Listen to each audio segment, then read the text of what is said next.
امام مالک نے خبر دی، انہیں ابو بکر کے مولا سمی نے، انہیں ابو صالح نے اور انہیں ابو ہریرہ رضی اللہ عنہ نے کہ رسول اللہ صلی اللہ علیہ وسلم نے فرمایا، سفر کیا ہے؟ گویا عذاب کا ایک ٹکڑا ہے۔ آدمی کی نیند، کھانے پینے سب میں رکاوٹ پیدا کرتا ہے، اس لیے جب مسافر اپنا کام پورا کر لے تو اسے جلد گھر واپس آ جانا چاہیے۔ صحیح بخاری حدیث نمبر 3001۔ امام مالک نے خبر دی، انہیں نافع نے اور انہیں عبداللہ بن عمر رضی اللہ عنہ نے کہ عمر بن خطاب رضی اللہ عنہ نے ایک گھوڑا اللہ کے راستے میں سواری کے لیے دے دیا۔ پھر انہوں نے دیکھا کہ وہی گھوڑا فروخت ہو رہا ہے۔ انہوں نے چاہا کہ اسے خرید لیں، لیکن جب رسول اللہ صلی اللہ علیہ وسلم سے اجازت چاہی تو آپ نے فرمایا کہ اب تم اسے نہ خریدو اور اپنے صدقے کو واپس نہ پھیرو۔ صحیح بخاری حدیث نمبر 3002۔ امام مالک نے بیان کیا، ان سے زید بن اسلم نے، ان سے ان کے والد نے کہ میں نے عمر بن خطاب رضی اللہ عنہ سے سنا، آپ فرما رہے تھے کہ میں نے اللہ کے راستے میں ایک گھوڑا سواری کے لیے دیا اور جسے دیا تھا وہ اسے بیچنے لگا، یا آپ نے یہ فرمایا تھا کہ اس نے اسے بالکل کمزور کر دیا تھا، اس لیے میرا ارادہ ہوا کہ میں اسے واپس خرید لوں۔ مجھے یہ خیال تھا کہ وہ شخص سستے داموں پر اسے بیچ دے گا۔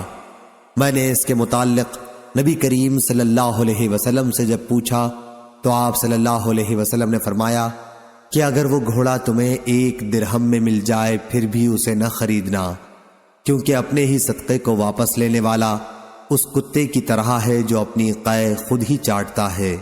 صحیح بخاری حدیث نمبر 3003۔ حبیب بن ابی ثابت نے بیان کیا، کہا کہ میں نے ابو العباس شاعر سے سنا۔ ابو العباس شاعر ہونے کے ساتھ روایت حدیث میں بھی ثقہ اور قابل اعتماد تھے۔ انہوں نے بیان کیا کہ میں نے عبداللہ بن عمر رضی اللہ عنہ سے سنا، آپ بیان کرتے تھے کہ ایک صحابی نبی کریم صلی اللہ علیہ وسلم کی خدمت میں حاضر ہوئے اور آپ سے جہاد میں شرکت کی اجازت چاہی۔ آپ نے ان سے دریافت فرمایا، کیا تمہارے ماں باپ زندہ ہیں؟ انہوں نے کہا کہ جی ہاں۔ آپ صلی اللہ علیہ وسلم نے فرمایا کہ پھر انہی میں جہاد کرو۔ صحیح بخاری حدیث نمبر 3004۔ امام مالک رحمہ اللہ نے خبر دی، انہیں عبداللہ بن ابی بکر نے، انہیں عباد بن تمیم نے اور انہیں ابو بشیر انصاری رضی اللہ عنہ نے کہ وہ ایک سفر میں رسول کریم صلی اللہ علیہ وسلم کے ساتھ تھے۔ عبداللہ بن ابی بکر بن حزم راوی حدیث نے کہا، میرا خیال ہے ابو بشیر نے کہا، لوگ اپنی خوابگاہوں میں تھے کہ رسول اللہ صلی اللہ علیہ وسلم نے اپنا ایک قاصد زید بن حارثہ رضی اللہ عنہ یہ اعلان کرنے کے لیے بھیجا کہ جس شخص کے اونٹ کی گردن میں تانت کا گنڈا ہو، یا یوں فرمایا کہ جو گنڈا ہار ہو وہ اسے کاٹ ڈالے۔ صحیح بخاری حدیث نمبر 3005۔ سفیان بن آئینہ نے بیان کیا، ان سے عمر بن دینار نے، ان سے ابو معبد نے اور ان سے ابن عباس رضی اللہ عنہ نے کہ انہوں نے نبی کریم صلی اللہ علیہ وسلم سے سنا، آپ نے فرمایا کہ کوئی مرد کسی غیر محرم عورت کے ساتھ تنہائی میں نہ بیٹھے اور کوئی عورت اس وقت تک سفر نہ کرے جب تک اس کے ساتھ کوئی اس کا محرم نہ ہو۔ اتنے میں ایک صحابی کھڑے ہوئے اور عرض کیا، یا رسول اللہ صلی اللہ علیہ وسلم، میں نے فلاں جہاد میں اپنا نام لکھوا دیا ہے اور ادھر میری بیوی حج کے لیے جا رہی ہیں۔ آپ صلی اللہ علیہ وسلم نے فرمایا کہ پھر تو بھی جا اور اپنی بیوی کو حج کرا لا۔ صحیح بخاری حدیث نمبر 3006۔ عمر بن دینار نے بیان کیا، سفیان نے یہ حدیث عمر بن دینار سے 2 مرتبہ سنی تھی۔ انہوں نے بیان کیا کہ مجھے حسن بن محمد نے خبر دی، کہا کہ مجھے عبید اللہ بن ابی رافع نے خبر دی، کہا کہ میں نے حضرت علی رضی اللہ عنہ سے سنا، آپ بیان کرتے تھے کہ رسول اللہ صلی اللہ علیہ وسلم نے مجھے اور زبیر اور مقداد بن اسود رضی اللہ عنہم کو ایک مہم پر بھیجا، اور آپ نے فرمایا کہ جب تم لوگ روضہ خاج جو مدینہ سے 12 میل کے فاصلے پر ایک جگہ کا نام ہے پر پہنچ جاؤ تو وہاں ایک بڑھیا عورت تمہیں اونٹ پر سوار ملے گی اور اس کے پاس ایک خط ہوگا، تم لوگ اس سے وہ خط لے لینا۔ ہم روانہ ہوئے اور ہمارے گھوڑے ہمیں تیزی کے ساتھ لیے جا رہے تھے۔ آخر ہم روضہ خاک پر پہنچ گئے اور وہاں واقعی ایک بوڑھی عورت موجود تھی جو اونٹ پر سوار تھی۔ ہم نے اس سے کہا کہ خط نکال، اس نے کہا کہ میرے پاس تو کوئی خط نہیں، لیکن جب ہم نے اسے دھمکی دی کہ اگر تو نے خط نہ نکالا تو تمہارے کپڑے ہم خود اتار دیں گے، اس پر اس نے اپنی گندھی ہوئی چوٹی کے اندر سے خط نکال کر دیا اور ہم اسے رسول اللہ صلی اللہ علیہ وسلم کی خدمت میں لے کر حاضر ہوئے۔ اس کا مضمون یہ تھا: حاطب بن ابی بلتع کی طرف سے مشرکین مکہ کے چند آدمیوں کی طرف۔ اس میں انہوں نے رسول اللہ صلی اللہ علیہ وسلم کے بعض بھیدوں کی خبر دی تھی۔ حضرت صلی اللہ علیہ وسلم نے فرمایا: اے حاطب، یہ کیا واقعہ ہے؟ انہوں نے عرض کیا: یا رسول اللہ صلی اللہ علیہ وسلم، میرے بارے میں عجلت سے کام نہ لیجئے۔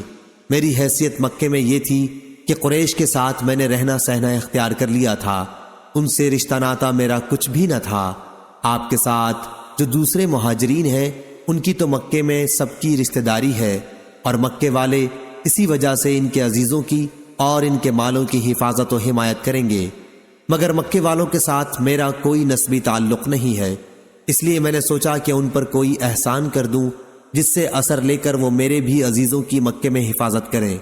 میں نے یہ کام کفر یا ارتداد کی وجہ سے ہرگز نہیں کیا ہے، اور نہ اسلام کے بعد کفر سے خوش ہو کر۔ رسول اللہ صلی اللہ علیہ وسلم نے سن کر فرمایا کہ حاطب نے سچ کہا ہے۔ حضرت عمر رضی اللہ عنہ نے کہا: یا رسول اللہ صلی اللہ علیہ وسلم، اجازت دیجئے میں اس منافق کا سر اڑا دوں۔ آپ صلی اللہ علیہ وسلم نے فرمایا: نہیں، یہ بدر کی لڑائی میں مسلمانوں کے ساتھ مل کر لڑے ہیں، اور تمہیں معلوم نہیں اللہ تعالی مجاہدین بدر کے احوال موت تک کے پہلے ہی سے جانتا تھا، اور وہ خود ہی فرما چکا ہے کہ تم جو چاہو کرو، میں تمہیں معاف کر چکا ہوں۔ سفیان بن عینہ نے کہا کہ حدیث کی یہ سند بھی کتنی عمدہ ہے۔ صحیح بخاری حدیث نمبر 3007۔ ابن عینہ نے بیان کیا، ان سے عمر بن دینار نے، انہوں نے جابر بن عبداللہ رضی اللہ عنہ سے سنا، انہوں نے بیان کیا کہ بدر کی لڑائی سے قیدی مشرکین مکہ لائے گئے، جن میں حضرت عباس رضی اللہ عنہ بھی تھے۔ ان کے بدن پر کوئی کپڑا نہیں تھا۔ نبی کریم صلی اللہ علیہ وسلم نے ان کے لیے قمیص تلاش کروائی، وہ لمبے قد کے تھے، اس لیے عبداللہ بن ابی منافق کی قمیص ہی ان کے بدن پر آ سکی، اور حضرت صلی اللہ علیہ وسلم نے انہیں وہ قمیص پہنا دی۔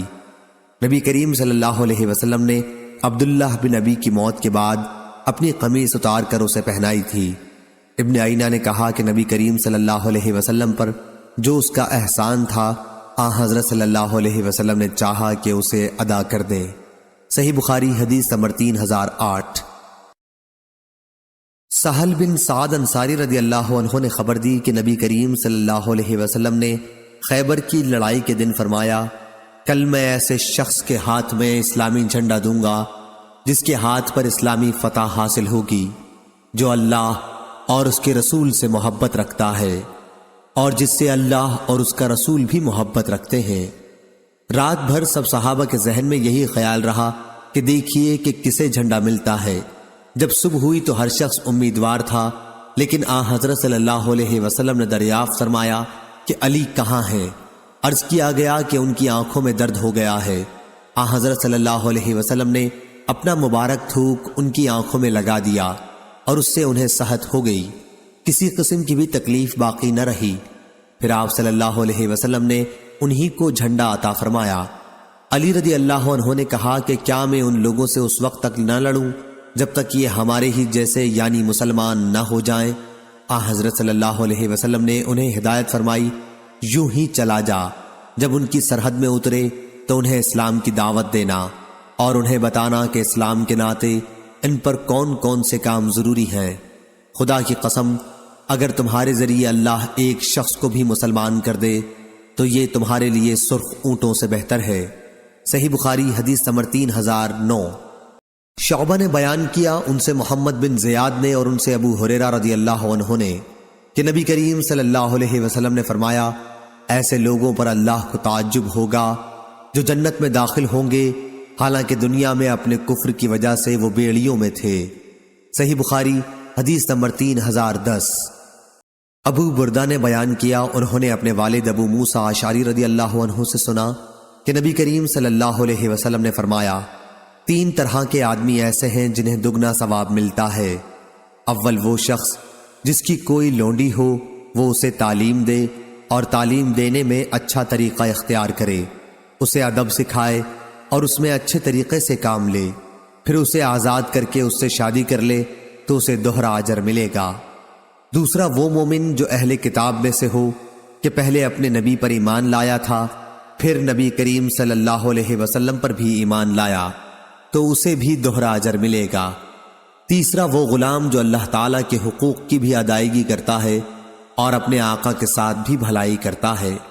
اس کے بعد شعبی راوی حدیث نے کہا کہ میں نے تمہیں یہ حدیث بلا کسی محنت و مشقت کے دے دی ہے۔ ایک زمانہ وہ بھی تھا جب اس سے بھی کم حدیث کے لیے مدینہ منورہ تک کا سفر کرنا پڑتا تھا۔ صحیح بخاری حدیث نمبر 3011۔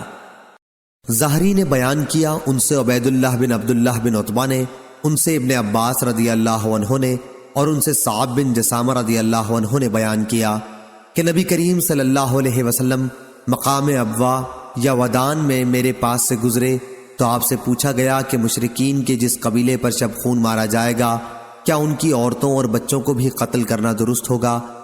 حضرت صلی اللہ علیہ وسلم نے فرمایا وہ بھی انہی میں سے ہیں، اور میں نے آپ سے سنا کہ آپ فرما رہے تھے اللہ اور اس کے رسول صلی اللہ علیہ وسلم کے سوا اور کسی کی چراگاہ نہیں ہے۔ صحیح بخاری حدیث نمبر 3012۔ سابقہ سند کے ساتھ ظاہری سے روایت ہے کہ انہوں نے عبید اللہ سے سنا بواسطہ ابن عباس رضی اللہ عنہ، اور ان سے صعب رضی اللہ عنہ نے بیان کیا اور صرف زراری بچوں کا ذکر کیا۔ سفیان نے کہا کہ عمرو ہم سے حدیث بیان کرتے تھے، ان سے ابن شہاب نبی کریم صلی اللہ علیہ وسلم سے۔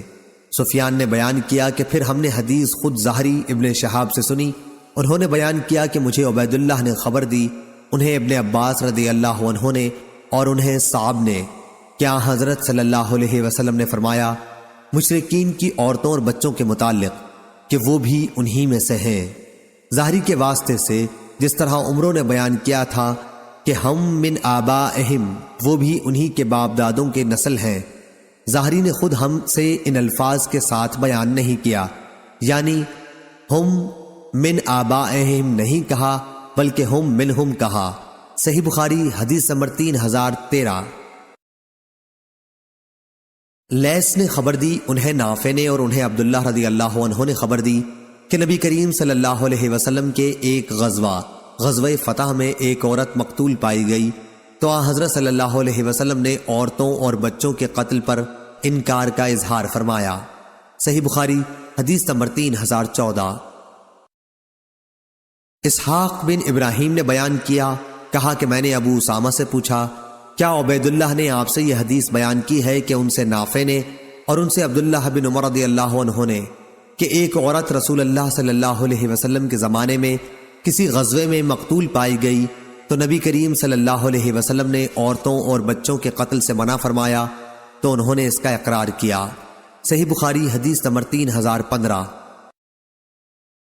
لیس نے بیان کیا، ان سے بکیر نے، ان سے سلیمان بن یسار نے اور ان سے ابو ہریرہ رضی اللہ عنہ نے بیان کیا کہ رسول اللہ صلی اللہ علیہ وسلم نے ہمیں ایک مہم پر روانہ فرمایا اور یہ ہدایت فرمائی کہ اگر تمہیں فلاں اور فلاں مل جائیں تو انہیں آگ میں جلا دینا۔ پھر جب ہم نے روانگی کا ارادہ کیا تو حضرت صلی اللہ علیہ وسلم نے فرمایا کہ میں نے تمہیں حکم دیا تھا کہ فلاں اور فلاں کو جلا دینا، لیکن آگ ایک ایسی چیز ہے جس کی سزا صرف اللہ تعالیٰ ہی دے سکتا ہے، اس لیے اگر وہ تمہیں ملیں تو انہیں قتل کرنا، آگ میں نہ جلانا۔ صحیح بخاری حدیث نمبر 3016۔ سفیان نے بیان کیا، ان سے ایوب نے، ان سے اکرمہ نے کہ علی رضی اللہ عنہ نے ایک قوم کو جو عبداللہ بن سبا کی متنبع تھی اور حضرت علی رضی اللہ عنہ کو اپنا خدا کہتی تھی جلا دیا تھا۔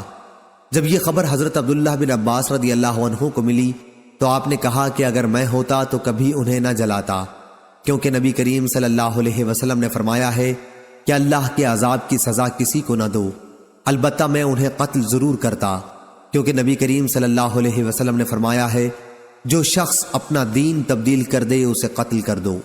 صحیح بخاری حدیث نمبر 3017۔ وہیب بن خالد نے بیان کیا، ان سے ایوب سختیانی نے، ان سے ابو قلابہ نے اور ان سے انس بن مالک رضی اللہ عنہ نے کہ قبیلہ عقل کے 8 آدمیوں کی جماعت نبی کریم صلی اللہ علیہ وسلم کی خدمت میں اسلام قبول کرنے کو حاضر ہوئی لیکن مدینہ کی آب و ہوا انہیں موافق نہیں آئی۔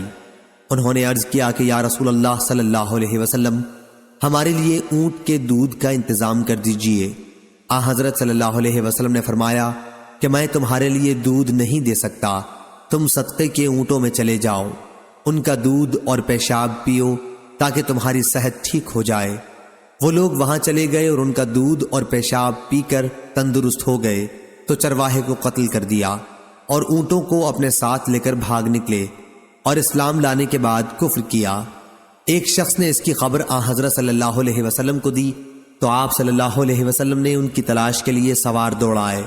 دوپہر سے بھی پہلے ہی وہ پکڑ کر لائے گئے، ان کے ہاتھ پاؤں کاٹ دیے گئے، پھر آپ کے حکم سے ان کی آنکھوں میں سلائی گرم کر کے پھیر دی گئی اور انہیں ہر راہ مدینہ کی پتھریلی زمین میں ڈال دیا گیا۔ وہ پانی مانگتے تھے لیکن انہیں نہیں دیا گیا، یہاں تک کہ وہ سب مر گئے۔ ایسا ہی انہوں نے اونٹوں کے چرانے والوں کے ساتھ کیا تھا جس کا بدلہ انہیں دیا گیا۔ ابو قلابہ نے کہا کہ انہوں نے قتل کیا تھا، چوری کی تھی، اللہ اور اس کے رسول صلی اللہ علیہ وسلم کے ساتھ جنگ کی تھی اور زمین میں فساد برپا کرنے کی کوشش کی تھی۔ صحیح بخاری حدیث نمبر 3018۔ لیث نے بیان کیا، ان سے یونس نے، ان سے ابن شہاب نے، ان سے سعید بن مسیب اور ابو سلمہ نے کہ ابو ہریرہ رضی اللہ عنہ نے کہا کہ میں نے رسول اللہ صلی اللہ علیہ وسلم سے سنا ہے، آپ فرما رہے تھے کہ ایک چیونٹی نے ایک نبی عزیر یا موسیٰ علیہ السلام کو کاٹ لیا تھا تو ان کے حکم سے چیونٹیوں کے سارے گھر جلا دیے گئے۔ اس پر اللہ تعالیٰ نے ان کے پاس وحی بھیجی کہ اگر تمہیں ایک چیونٹی نے کاٹ لیا تھا تو تم نے ایک ایسی خلقت کو جلا کر خاک کر دیا جو اللہ کی تسبیح بیان کرتی تھی۔ صحیح بخاری حدیث نمبر 3019۔ قیس بن ابی حازم نے بیان کیا، کہا کہ مجھ سے جریر بن عبداللہ رضی اللہ عنہ نے بیان کیا کہ مجھ سے رسول اللہ صلی اللہ علیہ وسلم نے فرمایا، ذوالخلصہ کو برباد کر کے مجھے راحت کیوں نہیں دے دیتے؟ یہ ذوالخلصہ قبیلہ خشم کا ایک بت خانہ تھا اور اسے کعبۃ الیمانیہ کہتے تھے۔ انہوں نے بیان کیا کہ پھر میں قبیلہ احمس کے 150 سواروں کو لے کر چلا۔ یہ سب حضرات بڑے اچھے گھڑ سوار تھے، لیکن میں گھوڑے کی سواری اچھی طرح نہیں کر پاتا تھا۔ حضرت صلی اللہ علیہ وسلم نے میرے سینے پر اپنے ہاتھ سے مارا، میں نے انگشتائے مبارک کا نشان اپنے سینے پر دیکھا۔ فرمایا، اے اللہ، گھوڑے کی پشت پر اسے ثبات عطا فرمائیو اور اسے دوسروں کو ہدایت کی راہ دکھانے والا اور خود ہدایت پایا ہوا بنائیو۔ اس کے بعد جریر رضی اللہ عنہ روانہ ہوئے اور ذوالخلصہ کی عمارت کو گرا کر اس میں آگ لگا دی۔ پھر رسول اللہ صلی اللہ علیہ وسلم کی اس کی خبر بھجوائی۔ جریر رضی اللہ عنہ کے قاصد ابو ارطاء حسین بن ربیعہ نے خدمت نبوی میں حاضر ہو کر عرض کیا، اس ذات کی قسم جس نے آپ صلی اللہ علیہ وسلم کو حق کے ساتھ مبعوث کیا ہے، میں اس وقت تک آپ کی خدمت میں حاضر نہیں ہوا جب تک ہم نے ذوالخلصہ کو ایک خالی پیٹ والے اونٹ کی طرح نہیں بنا دیا۔ انہوں نے کہا، خارش والے اونٹ کی طرح مراد ویرانی سے ہے۔ جریر رضی اللہ عنہ نے بیان کیا کہ یہ سن کر آپ صلی اللہ علیہ وسلم نے قبیلہ احمس کے سواروں اور قبیلے کے تمام لوگوں کے لیے 5 مرتبہ برکتوں کو دعا فرمائی۔ صحیح بخاری حدیث نمبر 3020۔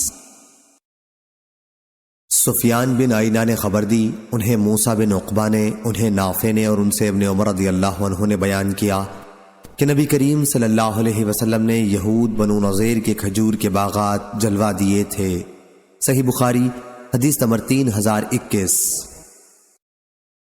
یحییٰ بن زکریا بن ابی زائدہ نے بیان کیا، کہا مجھ سے میرے والد نے بیان کیا، ان سے ابو اسحاق نے اور ان سے برا بن عازب رضی اللہ عنہ نے بیان کیا کہ رسول اللہ صلی اللہ علیہ وسلم نے انصار کے چند آدمیوں کو ابو رافع یہودی کو قتل کرنے کے لیے بھیجا۔ ان میں سے ایک صاحب عبداللہ بن عتیق رضی اللہ عنہ آگے چل کر اس کے قلعے کے اندر داخل ہو گئے۔ انہوں نے بیان کیا کہ اندر جانے کے بعد میں اس مکان میں گھس گیا جہاں ان کے جانور بندھا کرتے تھے۔ بیان کیا انہوں نے قلعے کا دروازہ بند کر لیا، لیکن اتفاق کہ ان کا ایک گدھا ان کے مویشیوں میں سے گم تھا، اس لیے وہ اسے تلاش کرنے کے لیے باہر نکلے، اس خیال سے کہ کہیں پکڑا نہ جاؤں۔ نکلنے والوں کے ساتھ میں بھی باہر آ گیا تاکہ ان پر یہ ظاہر کر دوں کہ میں بھی تلاش کرنے والوں میں شامل ہوں۔ آخر گدھا انہیں مل گیا، وہ پھر اندر آ گئے، میں بھی ان کے ساتھ اندر آ گیا اور انہوں نے قلعے کا دروازہ بند کر لیا۔ رات کا وقت تھا، کنجیوں کا گچھا انہوں نے ایک ایسے طاق میں رکھا جسے میں نے دیکھ لیا تھا۔ جب وہ سب سو گئے تو میں نے چابیوں کا گچھا اٹھایا اور دروازہ کھول کر ابو رافع کے پاس پہنچا۔ میں نے اسے آواز دی، ابو رافع۔ اس نے جواب دیا اور میں فوراً اس کی آواز کی طرف بڑھا اور اس پر وار کر بیٹھا۔ وہ چیخنے لگا تو میں باہر چلا آیا۔ اس کے پاس سے واپس آ کر میں پھر اس کے کمرے میں داخل ہوا، گویا میں اس کی مدد کو پہنچا تھا۔ میں نے پھر آواز بدل لی تھی۔ اس نے کہا کہ یہ کیا کر رہا ہے؟ تیری ماں برباد ہو۔ میں نے پوچھا کیا بات پیش آئی؟ وہ کہنے لگا نامعلوم کون شخص میرے کمرے میں آ گیا اور مجھ پر حملہ کر بیٹھا ہے۔ انہوں نے کہا کہ اب کی بار میں نے اپنی تلوار سے اس کے پیٹ پر رکھ کر اتنی زور سے دبائی کہ اس کی ہڈیوں میں اتر گئی۔ جب میں اس کے کمرے سے نکلا تو بہت دہشت میں تھا۔ پھر قلعے کی ایک سیڑھی پر میں آیا تاکہ اس سے نیچے اتر جاؤں، مگر میں اس پر سے گر گیا اور میرے پاؤں میں موچ آ گئی۔ پھر جب میں اپنے ساتھیوں کے پاس آیا تو میں نے ان سے کہا کہ میں تو اس وقت تک یہاں سے نہیں جاؤں گا جب تک اس کی موت کا اعلان خود نہ سن لوں۔ چنانچہ میں وہیں ٹھہر گیا اور میں نے رونے والی عورتوں سے ابو رافع حجاز کے سوداگر کی موت کا اعلان بلند آواز سے سنا۔ انہوں نے کہا کہ پھر میں وہاں سے اٹھا اور مجھے اس وقت کچھ بھی درد معلوم نہیں ہوا۔ پھر ہم نبی کریم صلی اللہ علیہ وسلم کی خدمت میں حاضر ہوئے اور آپ صلی اللہ علیہ وسلم کو اس کی بشارت دی۔ صحیح بخاری حدیث نمبر 3022۔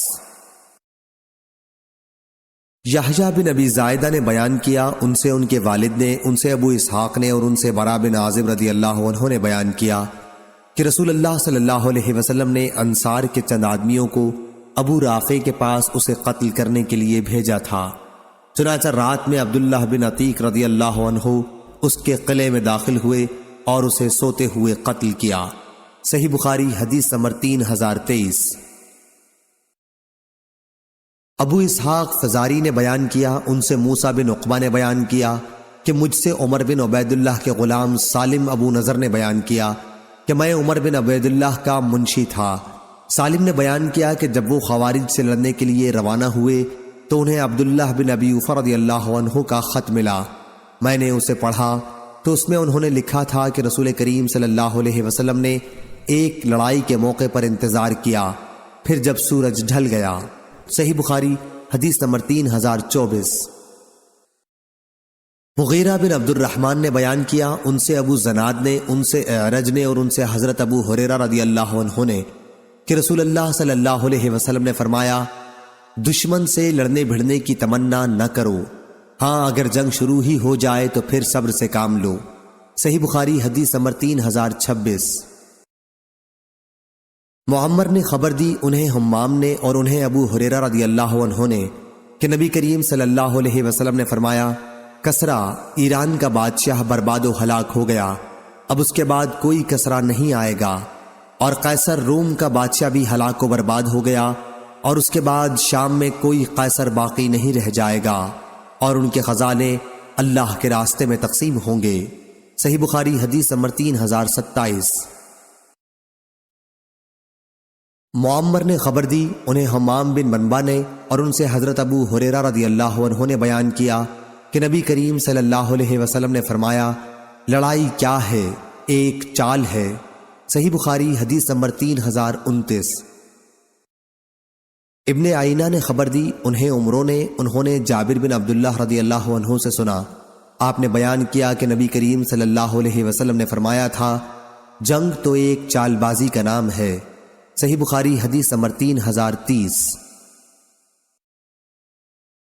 قتیبہ بن سعید نے بیان کیا، کہا ہم سے سفیان بن عینہ نے، ان سے عمرو بن دینار نے اور ان سے جابر بن عبداللہ رضی اللہ عنہ نے کہ رسول اللہ صلی اللہ علیہ وسلم نے فرمایا، کعب بن اشرف کا کام کون تمام کرے گا؟ وہ اللہ اور اس کے رسول کو بہت اذیتیں پہنچا چکا ہے۔ محمد بن مسلمہ رضی اللہ عنہ نے عرض کیا، یا رسول اللہ صلی اللہ علیہ وسلم، کیا آپ مجھے اجازت بخش دیں گے کہ میں اسے قتل کراؤں؟ حضور صلی اللہ علیہ وسلم نے فرمایا، ہاں۔ راوی نے بیان کیا کہ پھر محمد بن مسلمہ کعب یہودی کے پاس آئے اور اس سے کہنے لگے کہ نبی کریم صلی اللہ علیہ وسلم نے تو ہمیں تھکا دیا اور ہم سے آپ صلی اللہ علیہ وسلم زکوٰۃ مانگتے ہیں۔ کعب نے کہا کہ قسم اللہ کی ابھی کیا ہے، ابھی اور مصیبت میں پڑو گے۔ محمد بن مسلمہ اس پر کہنے لگے کہ بات یہ ہے کہ ہم نے ان کی پیروی کر لی ہے، اس لیے اس وقت تک اس کا ساتھ چھوڑنا ہم مناسب بھی نہیں سمجھتے جب تک ان کی دعوت کا کوئی انجام ہمارے سامنے نہ آ جائے۔ غرض محمد بن مسلمہ رضی اللہ عنہ اس سے اسی طرح باتیں کرتے رہے، آخر موقع پا کر اسے قتل کر دیا۔ صحیح بخاری حدیث نمبر 3031۔ سفیان بن عینہ نے بیان کیا، ان سے عمرو بن دینار نے اور ان سے جابر بن عبداللہ انصاری رضی اللہ عنہ نے کہ رسول کریم صلی اللہ علیہ وسلم نے فرمایا، کعب بن اشرف کے لیے کون ہمت کرتا ہے؟ محمد بن مسلمہ رضی اللہ عنہ نے کہا، کیا میں اسے قتل کر دوں؟ آپ صلی اللہ علیہ وسلم نے فرمایا کہ ہاں۔ انہوں نے عرض کیا کہ پھر آپ مجھے اجازت دیں کہ میں جو چاہوں جھوٹ سچ کہوں۔ آپ صلی اللہ علیہ وسلم نے فرمایا کہ میری طرف سے اس کی اجازت ہے۔ صحیح بخاری حدیث نمبر 3032۔ عبداللہ بن عمر رضی اللہ عنہ نے بیان کیا کہ رسول کریم صلی اللہ علیہ وسلم ابن سیاد یہودی بچے کی طرف جا رہے تھے۔ آپ کے ساتھ ابی بن کعب رضی اللہ عنہ بھی تھے۔ ابن سیاد کے عجیب و غریب احوال کے متعلق آپ صلی اللہ علیہ وسلم خود تحقیق کرنا چاہتے تھے۔ آپ صلی اللہ علیہ وسلم کو اطلاع دی گئی تھی کہ ابن سیاد اس وقت کھجوروں کی آڑ میں موجود ہے۔ جب آپ صلی اللہ علیہ وسلم وہاں پہنچے تو شاخوں کی آڑ میں چلنے لگے تاکہ وہ آپ کو دیکھ نہ سکے۔ ابن سیاد اس وقت ایک چادر اوڑھے ہوئے چپکے چپکے کچھ گنگنا رہا تھا۔ اس کی ماں نے آن حضرت صلی اللہ علیہ وسلم کو دیکھ لیا اور پکار اٹھی، کیا اے ابن سیاد، یہ محمد صلی اللہ علیہ وسلم آ پہنچے۔ وہ چونک اٹھا۔ آپ صلی اللہ علیہ وسلم نے فرمایا کہ اگر یہ اس کی خبر نہ کرتی تو وہ کھولتا، یعنی اس کی باتوں سے اس کا حال کھل جاتا۔ صحیح بخاری حدیث نمبر 3033۔ برا بن عازب رضی اللہ عنہ نے بیان کیا کہ میں نے دیکھا کہ غزوہ احزاب میں خندق کھودتے ہوئے رسول اللہ صلی اللہ علیہ وسلم خود مٹی اٹھا رہے تھے، یہاں تک کہ سینے مبارک کے بال مٹی سے اٹ گئے تھے۔ آپ صلی اللہ علیہ وسلم کے جسم مبارک پر بال بہت گھنے تھے۔ اس وقت آپ صلی اللہ علیہ وسلم عبداللہ بن رواحہ رضی اللہ عنہ کا یہ شعر پڑھ رہے تھے۔ ترجمہ: اے اللہ، اگر تیری ہدایت نہ ہوتی تو ہم کبھی سیدھا راستہ نہ پاتے، نہ صدقہ کر سکتے اور نہ نماز پڑھتے۔ اب تو یا اللہ ہمارے دلوں کو سکون اور اطمینان عطا فرما، اور اگر دشمن سے مٹبھیڑ ہو جائے تو ہمیں ثابت قدم رکھیو۔ دشمنوں نے ہمارے اوپر زیادتی کی ہے، جب بھی وہ ہم کو فتنہ فساد میں مبتلا کرنا چاہتے ہیں تو ہم انکار کرتے ہیں۔ آپ یہ شعر بلند آواز سے پڑھ رہے تھے۔ صحیح بخاری حدیث نمبر 3034۔ عبداللہ بن ادریس نے بیان کیا، ان سے اسماعیل بن ابی خالد نے، ان سے قیس بن ابی حازم نے اور ان سے جریر بن عبداللہ بجلی رضی اللہ عنہ نے بیان کیا کہ جب سے میں اسلام لایا، رسول اللہ کریم صلی اللہ علیہ وسلم نے پردے کے ساتھ مجھے اپنے گھر میں داخل ہونے سے کبھی نہیں روکا، اور جب بھی آپ مجھ کو دیکھتے خوشی سے آپ مسکرانے لگتے۔ صحیح بخاری حدیث نمبر 3035۔ ابو حازم نے بیان کیا کہ سہل بن سعد سعدی رضی اللہ عنہ سے شاگردوں نے پوچھا کہ جنگ احد میں نبی کریم صلی اللہ علیہ وسلم کے زخموں کا علاج کس دوا سے کیا گیا تھا؟ سہل رضی اللہ عنہ نے اس پر کہا کہ اب صحابہ میں کوئی شخص بھی ایسا زندہ موجود نہیں ہے جو اس کے بارے میں مجھ سے زیادہ جانتا ہو۔ حضرت علی رضی اللہ عنہ اپنی ڈھال میں پانی بھر بھر کر لا رہے تھے، اور سیدہ فاطمہ رضی اللہ عنہا آپ صلی اللہ علیہ وسلم کے چہرے سے خون کو دھو رہی تھیں، اور ایک بوریا جلایا گیا تھا اور آپ کے زخموں میں اسی کی راکھ کو بھر دیا گیا تھا۔ صحیح بخاری حدیث نمبر 3037۔ وکی نے بیان کیا، ان سے شعبہ نے، ان سے سعید بن ابی بردہ نے، ان سے ان کے باپ نے اور ان سے ان کے دادا ابو موسیٰ اشعری رضی اللہ عنہ نے کہ نبی کریم صلی اللہ علیہ وسلم نے معاذ رضی اللہ عنہ اور ابو موسیٰ رضی اللہ عنہ کو یمن بھیجا۔ آپ صلی اللہ علیہ وسلم نے اس موقع پر یہ ہدایت فرمائی تھی کہ لوگوں کے لیے آسانی پیدا کرنا، انہیں سختیوں میں مبتلا نہ کرنا، ان کو خوش رکھنا، نفرت نہ دلانا، اور تم دونوں آپس میں اتفاق رکھنا، اختلاف نہ پیدا کرنا۔ صحیح بخاری حدیث نمبر 3038۔ ابو اسحاق نے بیان کیا، کہا کہ میں نے براء بن عازب رضی اللہ عنہ سے سنا، آپ بیان کرتے تھے کہ رسول کریم صلی اللہ علیہ وسلم نے جنگ احد کے موقع پر تیر اندازوں کے 50 آدمیوں کا افسر عبداللہ بن جبیر رضی اللہ عنہ کو بنایا۔ آپ صلی اللہ علیہ وسلم نے انہیں تاکید کر دی تھی کہ اگر تم یہ بھی دیکھ لو کہ پرندے ہم پر ٹوٹ پڑے ہیں، پھر بھی اپنی اس جگہ سے مت ہٹنا جب تک میں تم لوگوں کو کہلانا بھیجوں۔ اسی طرح اگر تم یہ دیکھو کہ کفار کو ہم نے شکست دے دی ہے اور انہیں پامال کر دیا ہے، پھر بھی یہاں سے نہ ٹلنا جب تک میں تمہیں خود بلا نہ بھیجوں۔ پھر اسلامی لشکر نے کفار کو شکست دے دی۔ براء بن عازب رضی اللہ عنہ نے بیان کیا کہ اللہ کی قسم، میں نے مشرک عورتوں کو دیکھا کہ تیزی کے ساتھ بھاگ رہی تھیں، ان کے پازیب اور پنڈلیاں دکھائی دے رہی تھیں اور وہ اپنے کپڑوں کو اٹھائے ہوئے تھیں۔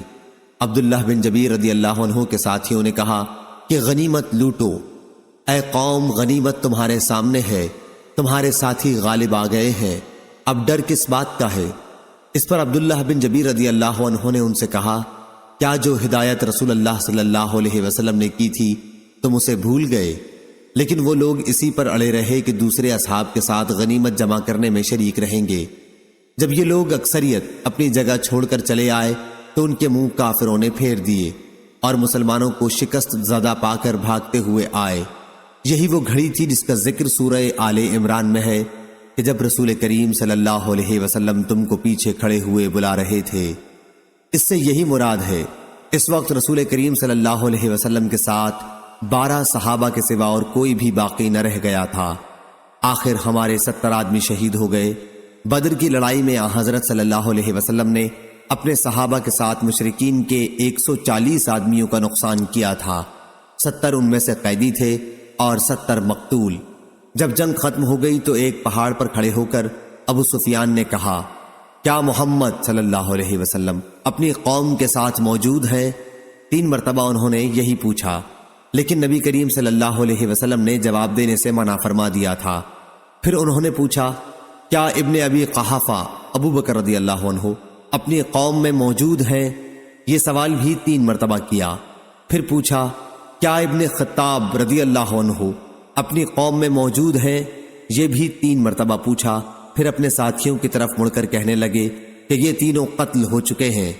اس پر عمر رضی اللہ عنہ سے نہ رہا گیا اور آپ بول پڑے، کیا اے خدا کے دشمن، خدا گواہ ہے کہ تو جھوٹ بول رہا ہے، جن کے تو نے ابھی نام لیے تھے وہ سب زندہ ہیں اور ابھی تیرا برا دن آنے والا ہے۔ ابو سفیان نے کہا، اچھا، آج کا دن بدر کا بدلہ ہے اور لڑائی بھی ایک ٹول کی طرح، کبھی ادھر کبھی ادھر۔ تم لوگوں کو اپنی قوم کے بعض لوگ مسئلہ کیے ہوئے ملیں گے۔ میں نے اس طرح کا کوئی حکم اپنے آدمیوں کو نہیں دیا تھا، لیکن مجھے ان کا یہ عمل برا بھی نہیں معلوم ہوا۔ اس کے بعد وہ فخریہ رجز پڑھنے لگا، حبل بت کا نام بلند رہے۔ آپ صلی اللہ علیہ وسلم نے فرمایا، تم لوگ اس کا جواب کیوں نہیں دیتے؟ صحابہ رضی اللہ عنہم نے پوچھا، ہم اس کے جواب میں کیا کہیں یا رسول اللہ؟ آپ صلی اللہ علیہ وسلم نے فرمایا، کہو کہ اللہ سب سے بلند اور سب سے بڑا بزرگ ہے۔ ابو سفیان نے کہا، ہمارا مددگار عزا بت ہے اور تمہارا کوئی بھی نہیں۔ آپ صلی اللہ علیہ وسلم نے فرمایا، جواب کیوں نہیں دیتے؟ صحابہ نے عرض کیا، یا رسول اللہ اس کا جواب کیا دیا جائے؟ حضرت صلی اللہ علیہ وسلم نے فرمایا، کہو کہ اللہ ہمارا حامی ہے اور تمہارا حامی کوئی نہیں۔ صحیح بخاری حدیث نمبر 3039۔ حماد نے بیان کیا، ان سے ثابت نے اور ان سے انس رضی اللہ عنہ نے کہ رسول اللہ صلی اللہ علیہ وسلم سب سے زیادہ حسین، سب سے زیادہ سخی اور سب سے زیادہ بہادر تھے۔ انہوں نے کہا کہ ایک مرتبہ رات کے وقت اہل مدینہ گھبرا گئے تھے کیونکہ ایک آواز سنائی دی تھی۔ پھر ابو طلحہ کے ایک گھوڑے پر جس کی پیٹھ ننگی تھی، رسول کریم صلی اللہ علیہ وسلم حقیقت حال معلوم کرنے کے لیے تنہا اطراف مدینہ میں سب سے آگے تشریف لے گئے۔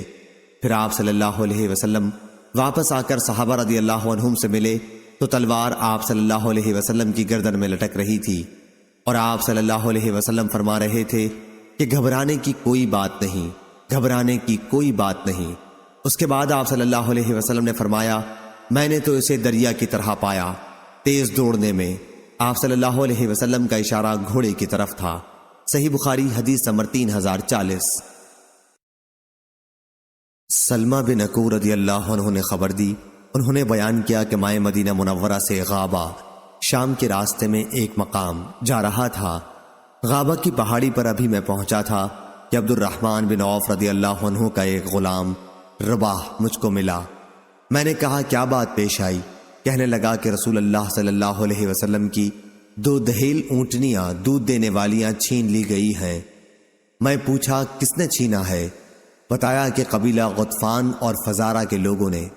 پھر میں نے 3 مرتبہ بہت زور سے چیخ کر یا صباحا یا صباحا یا صباحا کہا، اتنی زور سے کہ مدینہ کے چاروں طرف میری آواز پہنچ گئی۔ اس کے بعد میں بہت تیزی کے ساتھ آگے بڑھا اور ڈاکوؤں کو جا لیا۔ اونٹنیاں ان کے ساتھ تھیں۔ میں نے ان پر تیر برسانا شروع کر دیا اور کہنے لگا میں اکو کا بیٹا سلمہ ہوں اور آج کا دن کمینوں کی ہلاکت کا دن ہے۔ آخر تمام اونٹنیاں میں نے ان سے چھڑا لی۔ ابھی وہ لوگ پانی نہ پینے پائے تھے اور انہیں ہانک کر واپس لا رہا تھا کہ اتنے میں رسول اللہ صلی اللہ علیہ وسلم بھی مجھ کو مل گئے۔ میں نے عرض کیا یا رسول اللہ، ڈاکو پیاسے ہیں اور میں نے مارے تیروں کے پانی بھی نہیں پینے دیا، اس لیے ان کے پیچھے کچھ لوگوں کو بھیج دیں۔ حضرت صلی اللہ علیہ وسلم نے فرمایا اے ابن الاکو، تو ان پر غالب ہو چکا، اب جانے دے، درگزر کر۔ وہ تو اپنی قوم میں پہنچ گئے جہاں ان کی مہمانی ہو رہی ہے۔ صحیح بخاری حدیث نمبر 3041۔ ابو اسحاق نے بیان کیا، انہوں نے براء بن عازب رضی اللہ عنہ سے پوچھا تھا اے ابو عمارہ، کیا آپ لوگ حنین کی جنگ میں واقعی فرار ہو گئے تھے؟ ابو اسحاق نے کہا میں سن رہا تھا۔ براء رضی اللہ عنہ نے یہ جواب دیا کہ رسول کریم صلی اللہ علیہ وسلم اس دن اپنی جگہ سے بالکل نہیں ہٹے تھے۔ ابو سفیان بن حارث بن عبد المطلب آپ کی خچر کی لگام تھامے ہوئے تھے۔ جس وقت مشرکین نے آپ کو چاروں طرف سے گھیر لیا تو آپ سواری سے اترے اور تنہا میدان میں آ کر فرمانے لگے میں اللہ کا نبی ہوں، اس میں بالکل جھوٹ نہیں، میں عبد المطلب کا بیٹا ہوں۔ براء نے کہا کہ حضرت صلی اللہ علیہ وسلم سے زیادہ بہادر اس دن کوئی بھی نہیں تھا۔ صحیح بخاری حدیث نمبر 3042۔ ابو سعید خدری رضی اللہ عنہ نے بیان کیا جب بنو قریظہ سعد بن معاذ رضی اللہ عنہ کی ثالثی کی شرط پر ہتھیار ڈال کر قلعے سے اتر آئے تو رسول کریم صلی اللہ علیہ وسلم نے انہیں سعد رضی اللہ عنہ کو بلایا۔ آپ وہیں قریب ہی ایک جگہ ٹھہرے ہوئے تھے کیونکہ زخمی تھے۔ حضرت سعد گدھے پر سوار ہو کر آئے۔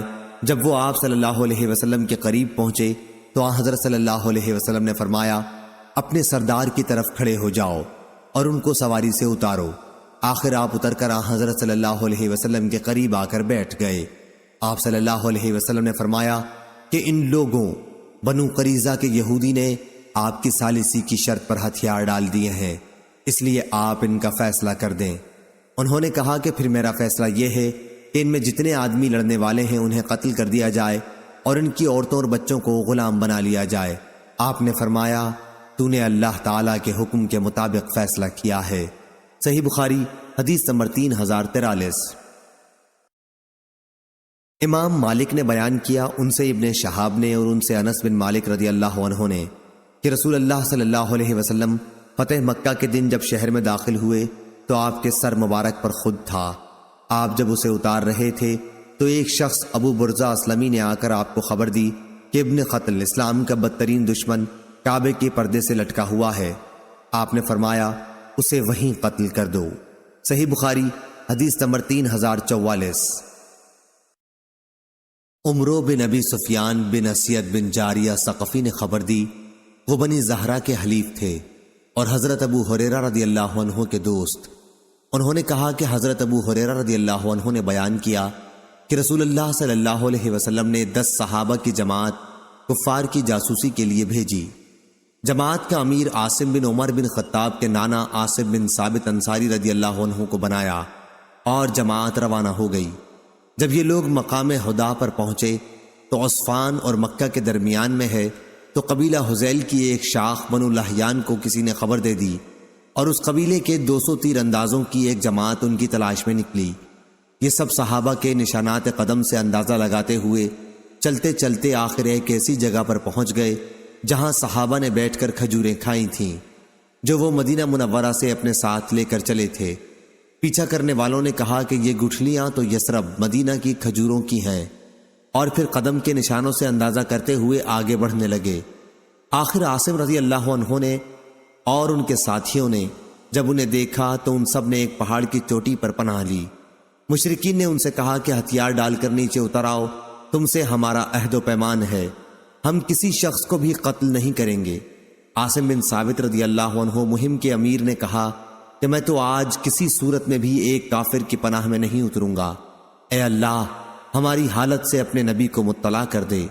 اس پر ان کافروں نے تیر برسانے شروع کر دیے اور عاصم اور 7 دوسرے صحابہ کو شہید کر ڈالا، اور باقی 3 صحابی ان کے عہد و پیمان پر اتر آئے۔ یہ خبیب انصاری رضی اللہ عنہ، ابن دثنہ رضی اللہ عنہ اور ایک تیسرے صحابی عبداللہ بن طارق بلوی رضی اللہ عنہ تھے۔ جب یہ صحابی ان کے قابو میں آ گئے تو انہوں نے اپنی کمانوں کے تانت اتار کر ان کو ان سے باندھ لیا۔ حضرت عبداللہ بن طارق رضی اللہ عنہ نے کہا کہ اللہ کی قسم یہ تمہاری پہلی غداری ہے، میں تمہارے ساتھ ہرگز نہ جاؤں گا، بلکہ میں تو انہی حضرات کا اسوہ اختیار کروں گا۔ ان کی مراد شہداء سے تھی، مگر مشرکین انہیں کھینچنے لگے اور زبردستی اپنے ساتھ لے جانا چاہا۔ جب وہ کسی طرح نہ گئے تو ان کو بھی شہید کر دیا۔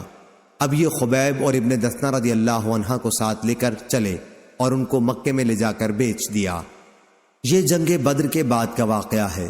خبیب کو حارث بن عامر بن نوفل بن عبد مناف کے لڑکوں نے خرید لیا۔ خبیب رضی اللہ عنہ نے ہی بدر کی لڑائی میں حارث بن عامر کو قتل کیا تھا۔ آپ ان کے یہاں کچھ دنوں تک قیدی بن کر رہے۔ ظاہری نے بیان کیا کہ مجھے عبید اللہ بن عیاض نے خبر دی اور انہیں حارث کی بیٹی زینب نے خبر دی کہ جب ان کو قتل کرنے کے لیے لوگ آئے تو زینب سے انہوں نے موئے زیر ناف موڑنے کے لیے اس طرح مانگا، انہوں نے اس طرح دے دیا۔ زینب نے بیان کیا کہ پھر انہوں نے میرے ایک بچے کو اپنے پاس بلایا، جب وہ ان کے پاس گیا تو میں غافل تھی۔ زینب نے بیان کیا کہ پھر جب میں نے اپنے بچے کو ان کی ران پر بیٹھا ہوا دیکھا اور اس طرح ان کے ہاتھ میں تھا تو میں اس بری طرح گھبرا گئی کہ خبیب رضی اللہ عنہ بھی میرے چہرے سے سمجھ گئے۔ انہوں نے کہا تمہیں اس کا خوف ہوگا کہ میں اسے قتل کر ڈالوں گا، یقین کرو میں کبھی ایسا نہیں کر سکتا۔ اللہ کی قسم کوئی قیدی میں نے خبیب رضی اللہ عنہ سے بہتر کبھی نہیں دیکھا۔ اللہ کی قسم میں نے ایک دن دیکھا کہ انگور کا خوشہ ان کے ہاتھ میں ہے اور وہ اس میں سے کھا رہے ہیں، حالانکہ وہ لوہے کی زنجیروں میں جکڑے ہوئے تھے اور مکے میں پھلوں کا موسم بھی نہیں تھا۔ کہا کرتی تھی کہ وہ تو اللہ تعالیٰ کی روزی تھی جو اللہ نے خبیب کو بھیجی تھی۔ جب مشرکین انہیں حرم سے باہر لائے تاکہ حرم کی حدود سے نکل کر انہیں شہید کر دیں تو خبیب رضی اللہ عنہ نے ان سے کہا کہ مجھے صرف 2 رکعت نماز پڑھ لینے دو۔ انہوں نے ان کو اجازت دے دی۔ پھر خبیب نے 2 رکعت نماز پڑھی اور فرمایا اگر تم یہ خیال نہ کرنے لگتے کہ میں قتل سے گھبرا رہا ہوں تو میں ان رکعتوں کو اور لمبا کرتا۔ اے اللہ ان ظالموں سے ایک ایک کو ختم کر دے۔ پھر یہ اشعار پڑھے جبکہ میں مسلمان ہونے کی حالت میں قتل کیا جا رہا ہوں تو مجھے کسی قسم کی بھی پرواہ نہیں ہے، خواہ اللہ کے راستے میں مجھے کسی پہلو پر بھی پچھاڑا جائے، یہ صرف اللہ تعالیٰ کی رضا حاصل کرنے کے لیے ہے، اور اگر وہ چاہے تو اس جسم کے ٹکڑوں میں بھی برکت دے سکتا ہے جس کی بوٹی بوٹی کر دی گئی ہو۔ آخر حارث کے بیٹے عقبہ نے ان کو شہید کر دیا۔ حضرت خبیب سے ہی ہر اس مسلمان کے لیے جسے قید کر کے قتل کیا جائے قتل سے پہلے 2 رکعتیں مشروع ہوئی ہیں۔ ادھر حادثے کی شروع ہی میں حضرت عاصم بن ثابت رضی اللہ عنہ مہم کے امیر کی دعا اللہ تعالیٰ نے قبول کر لی تھی کہ اے اللہ ہماری حالت کی خبر اپنے نبی کو دے دے، اور نبی کریم صلی اللہ علیہ وسلم نے اپنے صحابہ کو وہ سب حالات بتا دیے تھے جن سے یہ مہم دوچار ہوئی تھی۔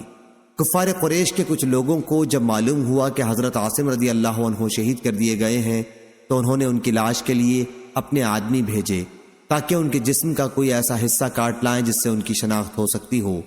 عاصم رضی اللہ عنہ نے بدر کی جنگ میں کفار قریش کے ایک سردار عقبہ بن ابی معیط کو قتل کیا تھا، لیکن اللہ تعالیٰ نے بھیڑوں کا ایک چھتا عاصم رضی اللہ عنہ کی نعش پر قائم کر دیا۔ انہوں نے قریش کے آدمیوں سے عاصم کی لاش کو بچا لیا اور وہ ان کے بدن کا کوئی ٹکڑا نہ کاٹ سکے۔ صحیح بخاری حدیث نمبر 3045۔ ابو وائل نے بیان کیا اور ان سے ابو موسیٰ اشعری رضی اللہ عنہ نے بیان کیا، انہوں نے کہا کہ رسول کریم صلی اللہ علیہ وسلم نے فرمایا، آنی یعنی قیدی کو چھڑایا کرو، بھوکے کو کھلایا کرو اور بیمار کی عیادت کیا کرو۔ صحیح بخاری حدیث نمبر 3046۔ ابو جحیفہ رضی اللہ عنہ نے بیان کیا کہ میں نے حضرت علی رضی اللہ عنہ سے پوچھا، آپ حضرات اہل بیت کے پاس کتاب اللہ کے سوا اور بھی کوئی وحی ہے؟ آپ نے اس کا جواب دیا، اس ذات کی قسم جس نے دانے کو زمین چیر کر نکالا اور جس نے روح کو پیدا کیا، مجھے تو کوئی ایسی وحی معلوم نہیں جو قرآن میں نہ ہو، البتہ سمجھ ایک دوسری چیز ہے جو اللہ کسی بندے کو قرآن میں عطا فرمائے، قرآن سے طرح طرح کے مطالب نکالے یا جو اس ورق میں ہے۔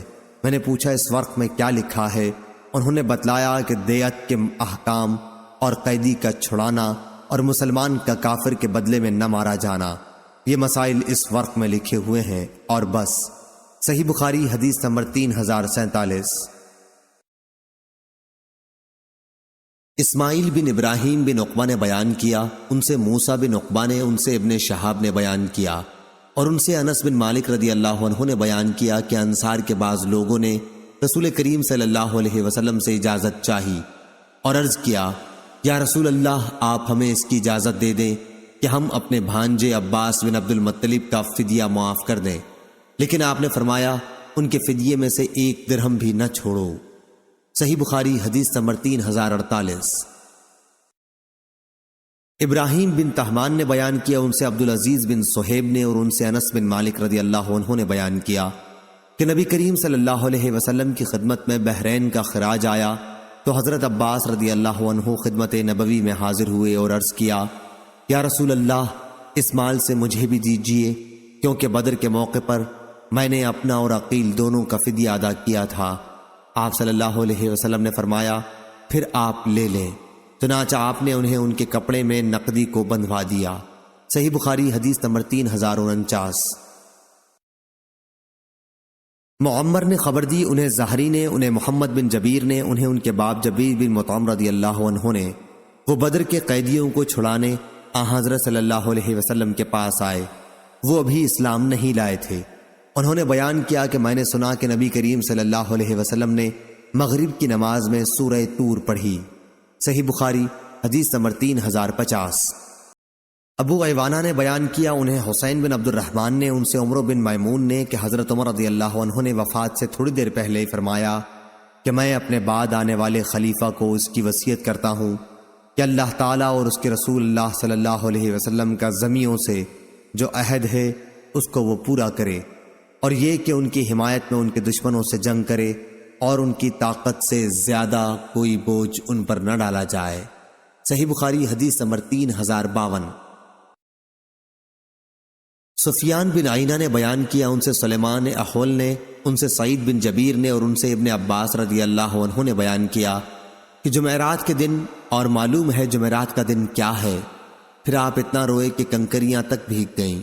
آخر آپ نے کہا کہ رسول اللہ صلی اللہ علیہ وسلم کی بیماری میں شدت اسی جمعرات کے دن ہوئی تھی، تو آپ صلی اللہ علیہ وسلم نے صحابہ سے فرمایا کہ قلم دوات لاؤ تاکہ میں تمہارے لیے ایک ایسی کتاب لکھوا جاؤں کہ تم میرے بعد اس پر چلتے رہو تو کبھی گمراہ نہ ہو سکو۔ اس پر صحابہ میں اختلاف ہو گیا۔ حضور صلی اللہ علیہ وسلم نے فرمایا کہ نبی کے سامنے جھگڑنا مناسب نہیں ہے۔ صحابہ نے کہا کہ نبی کریم صلی اللہ علیہ وسلم بیماری کی شدت سے برا رہے ہیں۔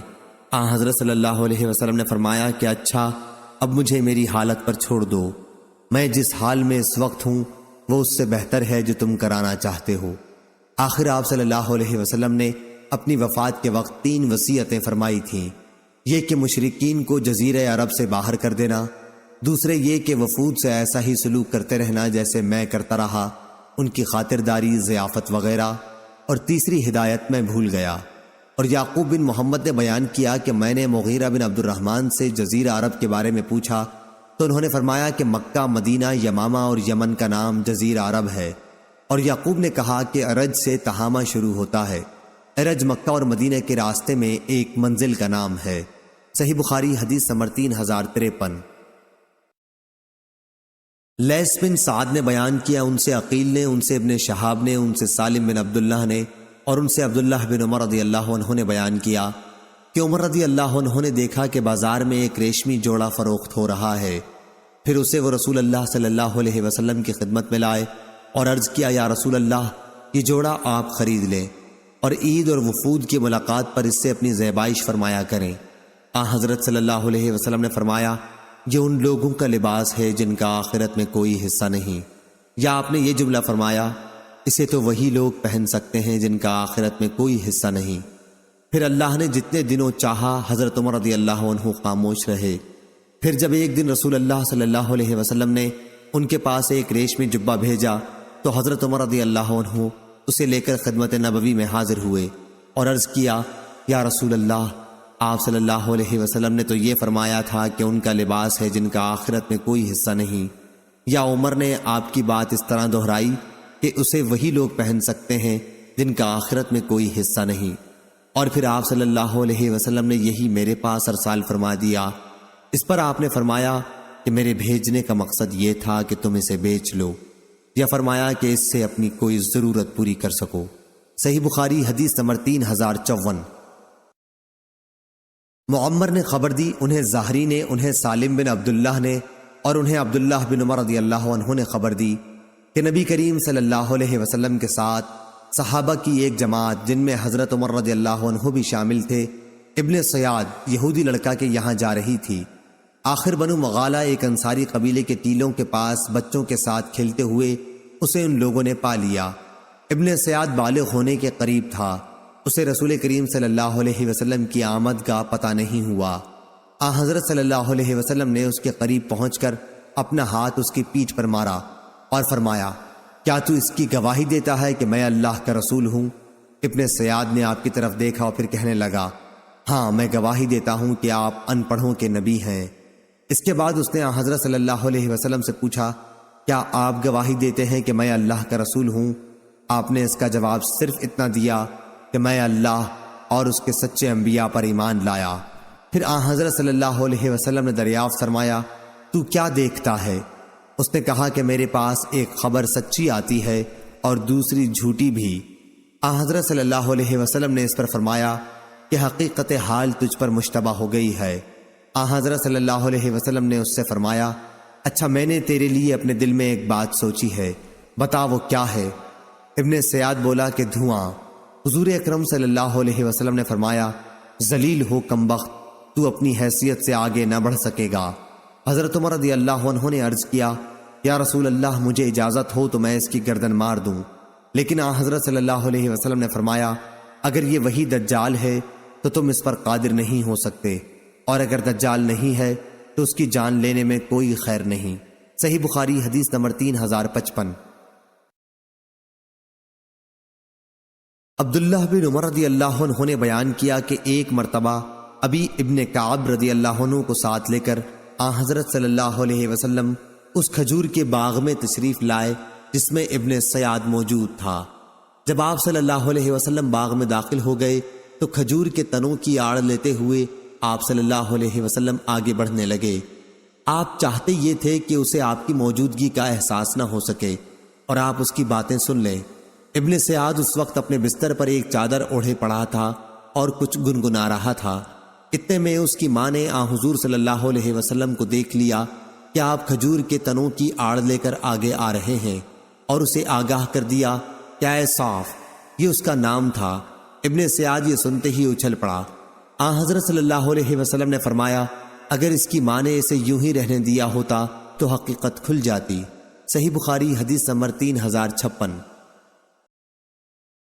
معمر نے خبر دی، انہیں زہری نے، انہیں علی بن حسین نے، انہیں عمر بن عثمان بن عفان رضی اللہ عنہ نے، اور ان سے اسامہ بن زید رضی اللہ عنہ نے بیان کیا کہ میں نے حجۃ الوداع کے موقع پر عرض کیا، یا رسول اللہ، کل آپ مکے میں کہاں قیام فرمائیں گے؟ آپ صلی اللہ علیہ وسلم نے فرمایا، اجی عقیل نے ہمارے لیے کوئی گھر چھوڑا ہی کب ہے؟ پھر فرمایا کہ کل ہمارا قیام خیف بنی کنانہ کے مقام محسب میں ہوگا، جہاں پر قریش نے کفر پر قسم کھائی تھی۔ واقعہ یہ ہوا تھا کہ بنی کنانہ اور قریش نے یہیں پر بنی ہاشم کے خلاف اس بات کی قسمیں کھائی تھیں کہ نہ ان سے خرید و فروخت کی جائے اور نہ انہیں اپنے گھروں میں آنے دیں۔ زہری نے کہا کہ خیف وادی کو کہتے ہیں۔ صحیح بخاری حدیث نمبر 3058۔ امام مالک نے بیان کیا ان سے زید بن اسلم نے ان سے ان کے والد نے کہ عمر بن خطاب رضی اللہ عنہ نے ہنی نامی اپنے ایک غلام کو سرکاری چراگاہ کا حاکم بنایا تو انہیں یہ ہدایت کی، اے ہنی، مسلمانوں سے اپنے ہاتھ روکے رکھنا، ان پر ظلم نہ کرنا اور مظلوم کی بد دعا سے ہر وقت بچتے رہنا، کیونکہ مظلوم کی دعا قبول ہوتی ہے۔ اور ہاں، ابن عوف اور ابن عفان اور ان جیسے امیر صحابہ کے مویشیوں کے بارے میں تجھے ڈرتے رہنا چاہیے، یعنی ان کے امیر ہونے کی وجہ سے دوسرے غریبوں کے مویشیوں پر چراگاہ میں انہیں مقدم نہ رکھنا، کیونکہ اگر ان کے مویشی ہلاک بھی ہو جائیں گے تو یہ رؤسا اپنے کھجور کے باغات اور کھیتیوں سے اپنی معاش حاصل کر سکتے ہیں، لیکن گنے چنے اونٹوں اور گنی چنی بکریوں کا مالک غریب کہ اگر اس کے مویشی ہلاک ہو گئے تو وہ اپنے بچوں کو لے کر میرے پاس آئے گا اور فریاد کرے گا، یا امیر المومنین، یا امیر المومنین، ان کو پالنا تیرا باپ نہ ہو تو کیا میں انہیں چھوڑ دوں گا؟ اس لیے پہلے ہی سے ان کے لیے چارے اور پانی کا انتظام کر دینا، میرے لیے اس سے زیادہ آسان ہے کہ میں ان کے لیے سونے چاندی کا انتظام کروں۔ اور خدا کی قسم، وہ اہل مدینہ یہ سمجھتے ہوں گے کہ میں نے ان کے ساتھ زیادتی کی ہے، کیونکہ یہ زمینیں انہی کی ہیں، انہوں نے جاہلیت کے زمانے میں اس کے لیے لڑائیاں لڑی ہیں، اور اسلام لانے کے بعد بھی ان کی ملکیت کو بحال رکھا گیا ہے۔ اس ذات کی قسم جس کے ہاتھ میں میری جان ہے، اگر وہ اموال، گھوڑے وغیرہ نہ ہوتے جن پر جہاد میں لوگوں کو سوار کرتا ہوں تو ان کے علاقوں میں ایک بالشت زمین کو بھی چراگاہ نہ بناتا۔ صحیح بخاری حدیث نمبر 3059۔ سفیان نے بیان کیا ان سے عامش نے، ان سے ابو وائل نے اور ان سے حضرت حذیفہ رضی اللہ عنہ نے بیان کیا کہ رسول کریم صلی اللہ علیہ وسلم نے فرمایا، جو لوگ اسلام کا کلمہ پڑھ چکے ہیں ان کے نام لکھ کر میرے پاس لاؤ۔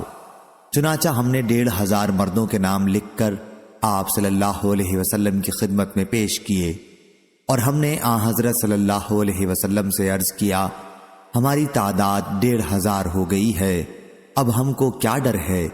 لیکن تم دیکھ رہے ہو کیا حضرت صلی اللہ علیہ وسلم کے بعد ہم فتنوں میں اس طرح گر گئے کہ اب مسلمان تنہا نماز پڑھتے ہوئے بھی ڈرنے لگا ہے۔ ہم سے عبدان نے بیان کیا ان سے ابو حمزہ نے اور ان سے عامش نے مذکورہ بالا سند کے ساتھ کہ ہم نے 500 مسلمانوں کی تعداد لکھی، 1000 کا ذکر اس روایت میں نہیں ہوا۔ اور ابو معاویہ نے اپنی روایت میں یوں بیان کیا کہ 600 سے 700 تک۔ صحیح بخاری حدیث نمبر 3060۔ سفیان نے بیان کیا ان سے ابن جریج نے، ان سے عمرو بن دینار نے، ان سے ابو معبد نے اور ان سے عبداللہ بن عباس رضی اللہ عنہ نے بیان کیا کہ ایک شخص نبی کریم صلی اللہ علیہ وسلم کی خدمت میں حاضر ہوا اور عرض کیا، یا رسول اللہ، میرا نام فلاں جہاد میں جانے کے لیے لکھا گیا ہے، ادھر میری بیوی حج کرنے جا رہی ہے۔ آپ صلی اللہ علیہ وسلم نے فرمایا کہ پھر جا اور اپنی بیوی کے ساتھ حج کرا۔ صحیح بخاری حدیث نمبر 3061۔ ابن علیہ نے بیان کیا ان سے ایوب نے، ان سے حمید بن ہلال نے اور ان سے انس بن مالک رضی اللہ عنہ نے بیان کیا کہ رسول اللہ صلی اللہ علیہ وسلم نے مدینہ میں غزوہ موتا کے موقع پر خطبہ دیا، جبکہ مسلمان سپاہی موتا کے میدان میں داد شجاعت دے رہے تھے۔ آپ نے فرمایا کہ اب اسلامی عالم زید بن حارثہ نے سنبھالا اور انہیں شہید کر دیا گیا، پھر جعفر نے عالم اپنے ہاتھ میں اٹھا لیا اور وہ بھی شہید کر دیے، اب عبداللہ بن رواحہ نے عالم تھاما، یہ بھی شہید کر دیے گئے، آخر خالد بن ولید نے کسی نئی ہدایت کے بغیر اسلامی علم اٹھا لیا ہے اور ان کے ہاتھ پر فتح حاصل ہو گئی، اور میرے لیے اس میں کوئی خوشی کی بات نہیں تھی، یا آپ نے یہ فرمایا کہ ان کے لیے کوئی خوشی کی بات نہیں تھی کہ وہ شہداء ہمارے پاس زندہ ہوتے، کیونکہ شہادت کے بعد وہ جنت میں عیش کر رہے ہیں۔ اور انس رضی اللہ عنہ نے بیان کیا کہ اس وقت حضرت صلی اللہ علیہ وسلم کی آنکھوں سے آنسو جاری تھے۔ صحیح بخاری حدیث نمبر 3063۔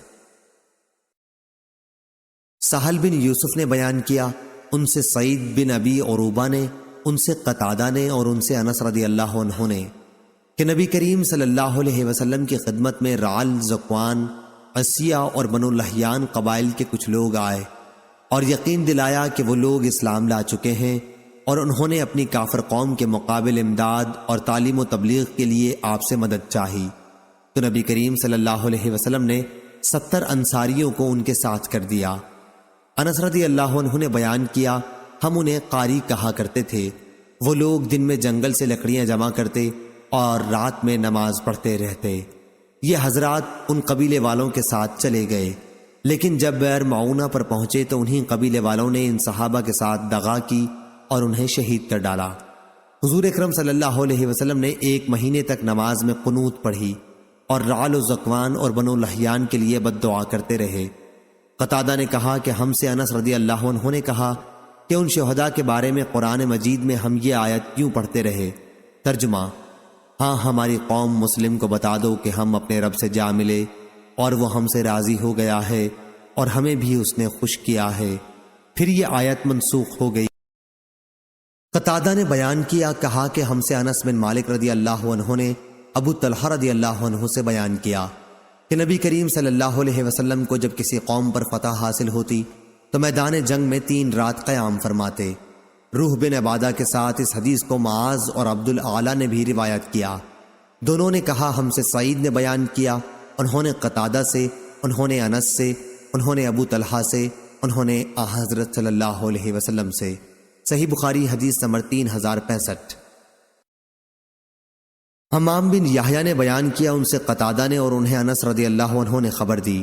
آپ نے بیان کیا کہ نبی کریم صلی اللہ علیہ وسلم نے مقام جعرانہ سے، جہاں آپ نے جنگ حنین کا مال غنیمت تقسیم کیا تھا، عمرے کا احرام باندھا تھا۔ صحیح بخاری حدیث نمبر 3066۔ عبداللہ بن عمر رضی اللہ عنہ نے بیان کیا کہ ان کا ایک گھوڑا بھاگ گیا تھا اور دشمنوں نے اس کو پکڑ لیا تھا۔ پھر مسلمانوں کو غلبہ حاصل ہوا تو ان کا گھوڑا انہیں واپس کر دیا گیا۔ یہ واقعہ رسول اللہ صلی اللہ علیہ وسلم کے عہد مبارک کا ہے۔ اسی طرح ان کے ایک غلام نے بھاگ کر روم میں پناہ حاصل کر لی تھی۔ پھر جب مسلمانوں کو اس ملک پر غلبہ حاصل ہوا تو خالد بن ولید رضی اللہ عنہ نے ان کا غلام انہیں واپس کر دیا۔ یہ واقعہ نبی کریم صلی اللہ علیہ وسلم کے بعد کا ہے۔ صحیح بخاری حدیث نمبر 3067۔ نافع نے خبر دی کہ ابن عمر رضی اللہ عنہ کا ایک غلام بھاگ کر روم کے کافروں میں مل گیا تھا۔ پھر خالد بن ولید رضی اللہ عنہ کی سرکردگی میں اسلامی لشکر نے اس پر فتح پائی اور خالد رضی اللہ عنہ نے وہ غلام ان کو واپس کر دیا۔ اور یہ کہ عبداللہ بن عمر رضی اللہ عنہ کا ایک گھوڑا بھاگ کر روم پہنچ گیا تھا۔ خالد بن ولید رضی اللہ عنہ کو جب روم پر فتح ہوئی تو انہوں نے یہ گھوڑا بھی عبداللہ کو واپس کر دیا تھا۔ صحیح بخاری حدیث نمبر 3068۔ عبداللہ بن عمر رضی اللہ عنہ نے بیان کیا کہ جس دن اسلامی لشکر کی مٹ بھیڑ رومیوں سے ہوئی تو وہ ایک گھوڑے پر سوار تھے۔ سالار فوج حضرت ابو بکر رضی اللہ عنہ کی طرف سے خالد بن ولید تھے۔ پھر گھوڑے کو دشمنوں نے پکڑ لیا، لیکن جب انہیں شکست ہوئی تو حضرت خالد بن ولید رضی اللہ عنہ نے گھوڑا عبداللہ رضی اللہ عنہ کو واپس کر دیا۔ معلوم ہوا کہ کسی مسلمان کا کوئی مال کسی دشمن حربی کافر کے حوالے پڑ جائے تو فتح اسلام کے بعد وہ مال اس کے اصلی مالک مسلمان ہی کو ملے گا، وہ اموال غنیمت میں داخل نہ کیا جائے گا۔ صحیح بخاری حدیث نمبر 3069۔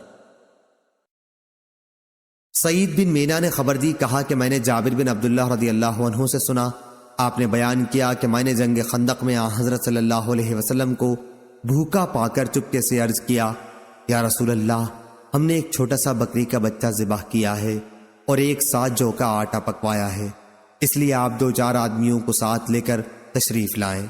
لیکن حضرت صلی اللہ علیہ وسلم نے بآواز بلند فرمایا، اے خندق کھودنے والو، جابر نے دعوت کا کھانا تیار کر لیا ہے، آؤ چلو، جلدی چلو۔ صحیح بخاری حدیث نمبر 3070۔ خالد بنت خالد بن سعید رضی اللہ عنہ نے بیان کیا کہ میں رسول اللہ صلی اللہ علیہ وسلم کی خدمت میں اپنے والد کے ساتھ حاضر ہوئی۔ میں اس وقت ایک زرد رنگ کی قمیص پہنے ہوئی تھی۔ حضرت صلی اللہ علیہ وسلم نے اس پر فرمایا، سنا سنا۔ عبداللہ نے کہا کہ یہ لفظ حبشی زبان میں عمدہ کے معنی میں بولا جاتا ہے۔ انہوں نے بیان کیا کہ پھر میں مہر نبوت کے ساتھ جو آپ کی پشت پر تھی کھیلنے لگی تو میرے والد نے مجھے ڈانٹا، لیکن حضرت صلی اللہ علیہ وسلم نے فرمایا کہ اسے مت ڈانٹو۔ پھر آپ نے خالد کو درازی عمری کی دعا دی کہ اس قمیص کو خوب پہن اور پرانی کر، پھر پہن اور پرانی کر۔ اور پھر پہن اور پرانی کر۔ عبداللہ نے کہا کہ چنانچہ یہ قمیص اتنے دنوں تک باقی رہی کہ زبانوں پر اس کا چرچا آ گیا۔ صحیح بخاری حدیث نمبر 3071۔ شعبہ نے بیان کیا، ان سے محمد بن زیاد نے اور ان سے ابو ہریرہ رضی اللہ عنہ نے بیان کیا کہ حسن بن علی رضی اللہ عنہ نے صدقے کی کھجور میں سے جو بیت المال میں آئی تھی ایک کھجور اٹھا لی اور اپنے منہ کے قریب لے گئے، لیکن آن حضرت صلی اللہ علیہ وسلم نے انہیں فارسی زبان کا یہ لفظ کہہ کر روک دیا کہ کاخ کاخ، کیا تمہیں معلوم نہیں کہ ہم صدقہ نہیں کھایا کرتے ہیں؟ صحیح بخاری حدیث نمبر 3072۔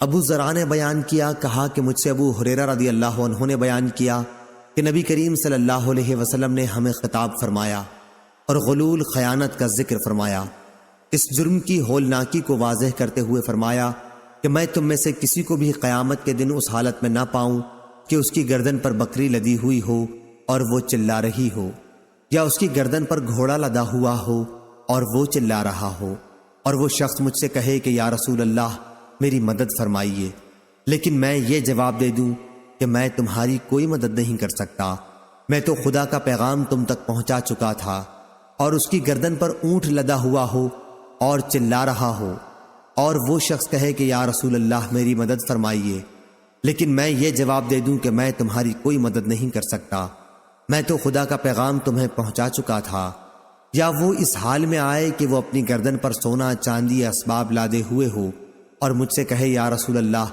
میری مدد فرمائیے، لیکن میں اس سے یہ کہہ دوں کہ میں تمہاری کوئی مدد نہیں کر سکتا، میں اللہ تعالیٰ کا پیغام تمہیں پہنچا چکا تھا، یا اس کی گردن پر کپڑے کے ٹکڑے ہوں اسے حرکت کر رہے ہوں اور وہ کہے کہ یا رسول اللہ میری مدد کیجیے، اور میں کہہ دوں کہ میں تمہاری کوئی مدد نہیں کر سکتا، میں تو خدا کا پیغام پہلے ہی پہنچا چکا تھا۔ اور ایوب سختیانی نے بھی ابو حیان سے روایت کیا ہے، گھوڑا لادے دیکھوں جو ہنہنا رہا ہو۔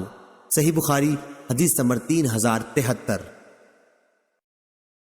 سفیان ثوری نے بیان کیا، ان سے عمروں نے، ان سے سالم بن ابی الجعد نے، ان سے عبداللہ بن عمر رضی اللہ عنہ نے بیان کیا کہ نبی کریم صلی اللہ علیہ وسلم کے سامان و اسباب پر ایک صاحب مقرر تھے جن کا نام کرکرہ تھا، ان کا انتقال ہو گیا۔ آن حضرت صلی اللہ علیہ وسلم نے فرمایا کہ وہ تو جہنم میں گیا۔ پھر صحابہ انہیں دیکھنے گئے تو ایک عبا جسے خیانت کر کے انہوں نے چھپا لیا تھا ان کے یہاں ملی۔ ابو عبداللہ امام بخاری نے کہا کہ محمد بن سلام نے ابن عینہ سے نقل کیا اور کہا کہ لفظ کرکرہ بفتح کاف ہے اور اسی طرح منقول ہے۔ صحیح بخاری حدیث نمبر 3074۔ رافع بن خدیج رضی اللہ عنہ نے بیان کیا کہ مقام ذوالحلیفہ میں ہم نے نبی کریم صلی اللہ علیہ وسلم کے ساتھ پڑاؤ کیا، لوگ بھوکے تھے، ادھر غنیمت میں ہمیں اونٹ اور بکریاں ملی تھیں۔ حضرت صلی اللہ علیہ وسلم لشکر کے پیچھے کے حصے میں تھے، لوگوں نے بھوک کے مارے جلدی کی ہانڈیاں چڑھا دیں، بعد میں نبی کریم صلی اللہ علیہ وسلم کے حکم سے ان ہانڈیوں کو اوندھا دیا گیا، پھر آپ نے غنیمت کی تقسیم شروع کی، 10 بکریوں کو ایک اونٹ کے برابر رکھا، اتفاق سے مال غنیمت کا ایک اونٹ بھاگ نکلا، لشکر میں گھوڑوں کی کمی تھی، لوگ اسے پکڑنے کے لیے دوڑے لیکن اونٹ نے سب کو تھکا دیا، آخر ایک صحابی خود رافع رضی اللہ عنہ نے اسے تیر مارا، اللہ تعالیٰ کے حکم سے اونٹ جہاں تھا وہیں رہ گیا۔ اس پر حضرت صلی اللہ علیہ وسلم نے فرمایا کہ ان پالتو جانوروں میں بھی جنگلی جانوروں کی طرح بعض دفعہ وحشت ہو جاتی ہے، اس لیے اگر ان میں سے کوئی قابو میں نہ آئے تو اس کے ساتھ ایسا ہی کرو۔ ابایا کہتے ہیں کہ میرے دادا رافع رضی اللہ عنہ نے خدمت نبوی میں عرض کیا، کہا کہ ہمیں امید ہے یا یہ کہا کہ خوف ہے کہ کل کہیں ہمارے دشمن سے مٹ بھیڑ نہ ہو جائے، ادھر ہمارے پاس چھری نہیں ہے تو کیا ہم بانس کی کھپچیوں سے ذبح کر سکتے ہیں؟ آپ صلی اللہ علیہ وسلم نے فرمایا کہ جو چیز خون بہا دے اور ذبح کرتے وقت اس پر اللہ تعالیٰ کا نام بھی لیا گیا ہو تو اس کا گوشت کھانا حلال ہے، البتہ وہ چیز جس سے ذبح کیا گیا ہو دانت اور ناخن نہ ہونا چاہیے۔ تمہارے سامنے میں اس کی وجہ بھی بیان کرتا ہوں، دانت تو اس لیے نہیں کہ وہ ہڈی ہے اور ناخن اس لیے نہیں کہ وہ حبشیوں کی چھری ہے۔ صحیح بخاری حدیث نمبر 3075۔ قیس بن حازم نے بیان کیا، انہوں نے کہا کہ مجھ سے جریر بن عبداللہ رضی اللہ عنہ نے بیان کیا کہ مجھ سے رسول کریم صلی اللہ علیہ وسلم نے فرمایا، ذی الخلصہ یمن کے کعبے کو تباہ کر کے مجھے کیوں خوشی نہیں کرتے؟ یہ ذی الخلصہ یمن کے قبیلہ خشم کا بت کدا تھا، کعبے کے مقابل بنایا تھا، جسے کعبۃ الیمانیہ کہتے تھے۔ چنانچہ میں اپنے قبیلہ احمس کے 150 سواروں کو لے کر تیار ہو گیا۔ یہ سب اچھے شہ سوار تھے۔ پھر میں نے حضرت صلی اللہ علیہ وسلم سے عرض کیا کہ میں گھوڑے پر اچھی طرح سے جم نہیں پاتا، تو آپ نے میرے سینے پر دست مبارک مارا اور میں نے آپ کی انگلیوں کا نشان اپنے سینے پر دیکھا۔ آپ صلی اللہ علیہ وسلم نے پھر یہ دعا دی، اے اللہ اسے گھوڑے پر جما دے اور اسے صحیح راستہ دکھانے والا بنا دے اور خود اسے بھی راہ پایا ہوا کر دے۔ پھر جریر مہم پر روانہ ہوئے اور ذی الخلصہ کو توڑ کر جلا دیا۔ اس کے بعد نبی کریم صلی اللہ علیہ وسلم کی خدمت میں خوشخبری بھجوائی۔ جریر رضی اللہ عنہ کے قاصد حسین بن ربیعہ نے خدمت نبوی میں حاضر ہو کر عرض کیا، یا رسول اللہ صلی اللہ علیہ وسلم، اس ذات پاک کی قسم جس نے آپ کو سچا پیغمبر بنا کر مبعوث فرمایا، میں اس وقت تک آپ کی خدمت میں حاضر نہیں ہوا جب تک وہ بت کدا جل کر ایسا سیاہ نہیں ہو گیا جیسا خارش والا بیمار اونٹ سیاہ ہوا کرتا ہے۔ یہ سن کر حضرت صلی اللہ علیہ وسلم نے قبیلہ احمس کے سواروں اور ان کے پیدل جوانوں کے لیے 5 مرتبہ برکت کی دعا فرمائی۔ مسند نے اس حدیث میں یوں کہا، ذی الخلصہ خشم قبیلے میں ایک گھر تھا۔ صحیح بخاری حدیث نمبر 3076۔ شیبان نے بیان کیا، ان سے منصور نے، ان سے مجاہد نے، ان سے طاؤس نے اور ان سے عبداللہ بن عباس رضی اللہ عنہ نے بیان کیا کہ نبی کریم صلی اللہ علیہ وسلم نے فتح مکہ کے دن فرمایا، اب ہجرت مکے سے مدینے کے لیے باقی نہیں رہی، البتہ حسن نیت اور جہاد باقی ہے، اس لیے جب تمہیں جہاد کے لیے بلایا جائے تو فوراً نکل جاؤ۔ صحیح بخاری حدیث نمبر 3077۔ ابن جریج بیان کرتے تھے کہ ہم نے عطا سے سنا تھا، وہ بیان کرتے تھے کہ میں عبید بن عمیر کے ساتھ حضرت عائشہ رضی اللہ عنہا کی خدمت میں حاضر ہوا۔ اس وقت آپ سبیر پہاڑ کے قریب قیام فرما تھیں۔ آپ نے ہم سے فرمایا کہ جب اللہ تعالیٰ نے اپنے نبی صلی اللہ علیہ وسلم کو مکے پر فتح دی تھی، اس وقت سے ہجرت کا سلسلہ ختم ہو گیا تھا۔ سبیر مشہور پہاڑ ہے۔ صحیح بخاری حدیث نمبر 3080۔ حسین نے خبر دی، انہیں سعد بن عبیدہ نے اور انہیں ابی عبد الرحمن نے، اور وہ عثمانی تھے۔ انہوں نے ابن عطیہ سے کہا جو علوی تھے کہ میں اچھی طرح جانتا ہوں کہ تمہارے صاحب حضرت علی رضی اللہ عنہ کو کس چیز سے خون بہانے پر جرت ہوئی۔ میں نے خود ان سے سنا، وہ بیان کرتے تھے کہ مجھے اور زبیر بن عوام کو نبی کریم صلی اللہ علیہ وسلم نے بھیجا اور ہدایت فرمائی کہ روضہ خاخ پر جب تم پہنچو تو تمہیں ایک عورت سارا نامی ملے گی جسے حاطب بن بلتعا رضی اللہ عنہ نے ایک خط دے کر بھیجا ہے، تم وہ خط اس سے لے کر آؤ۔ چنانچہ جب ہم اس باغ تک پہنچے، ہم نے اس عورت سے کہا خط لا۔ اس نے کہا کہ حاطب رضی اللہ عنہ نے مجھے کوئی خط نہیں دیا۔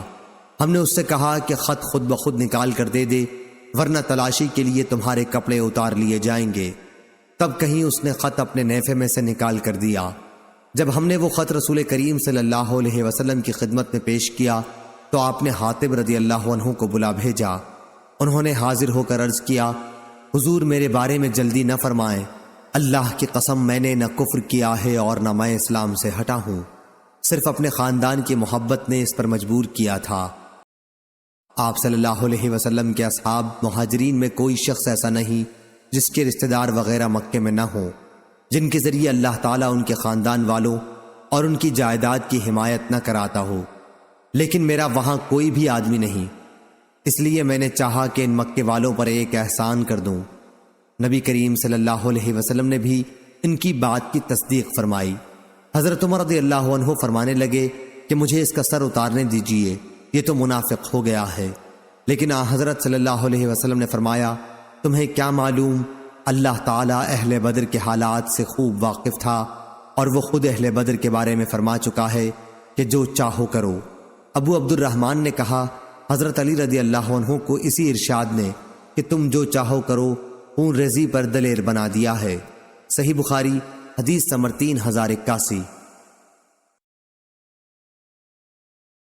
حمید بن الاسود نے بیان کیا، ان سے حبیب بن شہید نے اور ان سے ابن ابی ملیکہ نے کہ عبداللہ بن زبیر رضی اللہ عنہ نے عبداللہ بن جعفر رضی اللہ عنہ سے کہا، تمہیں وہ قصہ یاد ہے جب میں اور تم اور عبداللہ بن عباس رضی اللہ عنہ تینوں آگے جا کر رسول اللہ صلی اللہ علیہ وسلم سے ملے تھے؟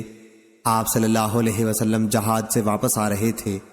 عبداللہ بن جعفر نے کہا، ہاں یاد ہے، اور حضرت صلی اللہ علیہ وسلم نے مجھ کو اور ابن عباس رضی اللہ عنہ کو اپنے ساتھ سوار کر لیا اور تمہیں چھوڑ دیا تھا۔ صحیح بخاری حدیث نمبر 3082۔ سفیان بن عینہ نے بیان کیا، ان سے زہری نے بیان کیا کہ سائب بن یزید رضی اللہ عنہ نے کہا، جب رسول کریم صلی اللہ علیہ وسلم غزوہ تبوک سے واپس تشریف لا رہے تھے تو ہم سب بچے سنیت الوداع تک آپ کا استقبال کرنے گئے تھے۔ صحیح بخاری حدیث نمبر 3083۔ زہری نے بیان کیا کہ سائب بن یزید رضی اللہ عنہ نے کہا، جب رسول کریم صلی اللہ علیہ وسلم غزوہ تبوک سے واپس تشریف لا رہے تھے تو ہم سب بچے سنیت الوداع تک آپ کا استقبال کرنے گئے تھے۔ جویریہ نے بیان کیا، ان سے نافع نے اور ان سے عبداللہ بن عمر رضی اللہ عنہ نے، کہ جب رسول اللہ صلی اللہ علیہ وسلم جہاد سے واپس ہوتے تو 3 بار اللہ اکبر کہتے اور دعا پڑھتے، انشاءاللہ ہم اللہ کی طرف لوٹنے والے ہیں، ہم توبہ کرنے والے ہیں، اپنے رب کی عبادت کرنے والے ہیں، اس کی تعریف کرنے والے اور اس کے لیے سجدہ کرنے والے ہیں۔ اللہ نے اپنا وعدہ سچا کر دکھایا، اپنے بندے کی مدد کی اور کافروں کے لیے لشکر کو اسی اکیلے نے شکست دے دی۔ صحیح بخاری حدیث نمبر 3084۔ انس بن مالک رضی اللہ عنہ نے بیان کیا کہ غزوہ بنو لحیان میں جو 6 ہجری میں ہوا، عسفان سے واپس آتے ہوئے ہم رسول اللہ صلی اللہ علیہ وسلم کے ساتھ تھے۔ آپ اپنی اونٹنی پر سوار تھے اور آپ نے سواری پر پیچھے ام المومنین حضرت صفیہ بنت حی رضی اللہ عنہا کو بٹھا لیا تھا۔ اتفاق سے آپ کی اونٹنی پھسل گئی اور آپ دونوں گر گئے۔ یہ حال دیکھ کر ابو طلحہ بھی فوراً اپنی سواری سے کود پڑے اور کہا، یا رسول اللہ، اللہ مجھے آپ پر قربان کرے، کوئی چوٹ تو نہیں لگی؟ حضرت صلی اللہ علیہ وسلم نے فرمایا، پہلے عورت کی خبر لو۔ ابو طلحہ رضی اللہ عنہ نے ایک کپڑا اپنے چہرے پر ڈال لیا، پھر حضرت صفیہ رضی اللہ عنہا کے قریب آئے اور وہی کپڑا ان کے اوپر ڈال دیا۔ اس کے بعد دونوں حضرات کی سواری درست کی۔ جب آپ سوار ہو گئے تو ہم حضرت صلی اللہ علیہ وسلم کے چاروں طرف جمع ہو گئے۔ پھر جب مدینہ دکھائی دینے لگا تو حضرت صلی اللہ علیہ وسلم نے یہ دعا پڑھی، ہم اللہ کی طرف واپس ہونے والے ہیں، توبہ کرنے والے، اپنے رب کی عبادت کرنے والے اور اس کی حمد پڑھنے والے ہیں۔ حضرت صلی اللہ علیہ وسلم یہ دعا برابر پڑھتے رہے یہاں تک کہ مدینہ میں داخل ہو گئے۔ صحیح بخاری حدیث نمبر 3085۔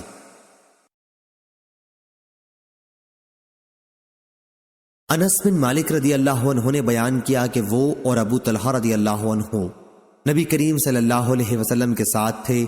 ام المومنین حضرت صفیہ رضی اللہ عنہا کو حضرت صلی اللہ علیہ وسلم نے اپنی سواری پر پیچھے بٹھا رکھا تھا۔ راستے میں اتفاق سے آپ کی اونٹنی پھسل گئی اور حضرت صلی اللہ علیہ وسلم گر گئے اور ام المومنین بھی گر گئیں۔ ابو طلحہ رضی اللہ عنہ نے یوں کہا کہ میں سمجھتا ہوں انہوں نے بھی اپنے آپ کو اونٹ سے گرا دیا اور حضرت صلی اللہ علیہ وسلم کے قریب پہنچ کر عرض کیا، اے اللہ کے رسول، اللہ مجھے آپ پر قربان کرے، کوئی چوٹ تو حضور کو نہیں آئی؟ آپ نے فرمایا کہ نہیں، لیکن تم عورت کی خبر لو۔ چنانچہ انہوں نے ایک کپڑا اپنے چہرے پر ڈال لیا، پھر ام المومنین کی طرف بڑھے اور وہی کپڑا ان پر ڈال دیا۔ اب ام المومنین کھڑی ہو گئیں۔ پھر ابو طلحہ رضی اللہ عنہ نے آپ دونوں کے لیے اونٹنی کو مضبوط کیا تو آپ سوار ہوئے اور سفر شروع کیا۔ جب مدینہ منورہ کے سامنے پہنچ گئے، یا راوی نے یہ کہا کہ جب مدینہ دکھائی دینے لگا تو نبی کریم صلی اللہ علیہ وسلم نے یہ دعا پڑھی، ہم اللہ کی طرف لوٹنے والے ہیں، توبہ کرنے والے، اپنے رب کی عبادت کرنے والے اور اس کی تعریف کرنے والے ہیں۔ آپ صلی اللہ علیہ وسلم یہ دعا پڑھتے رہے یہاں تک کہ مدینہ میں داخل ہو گئے۔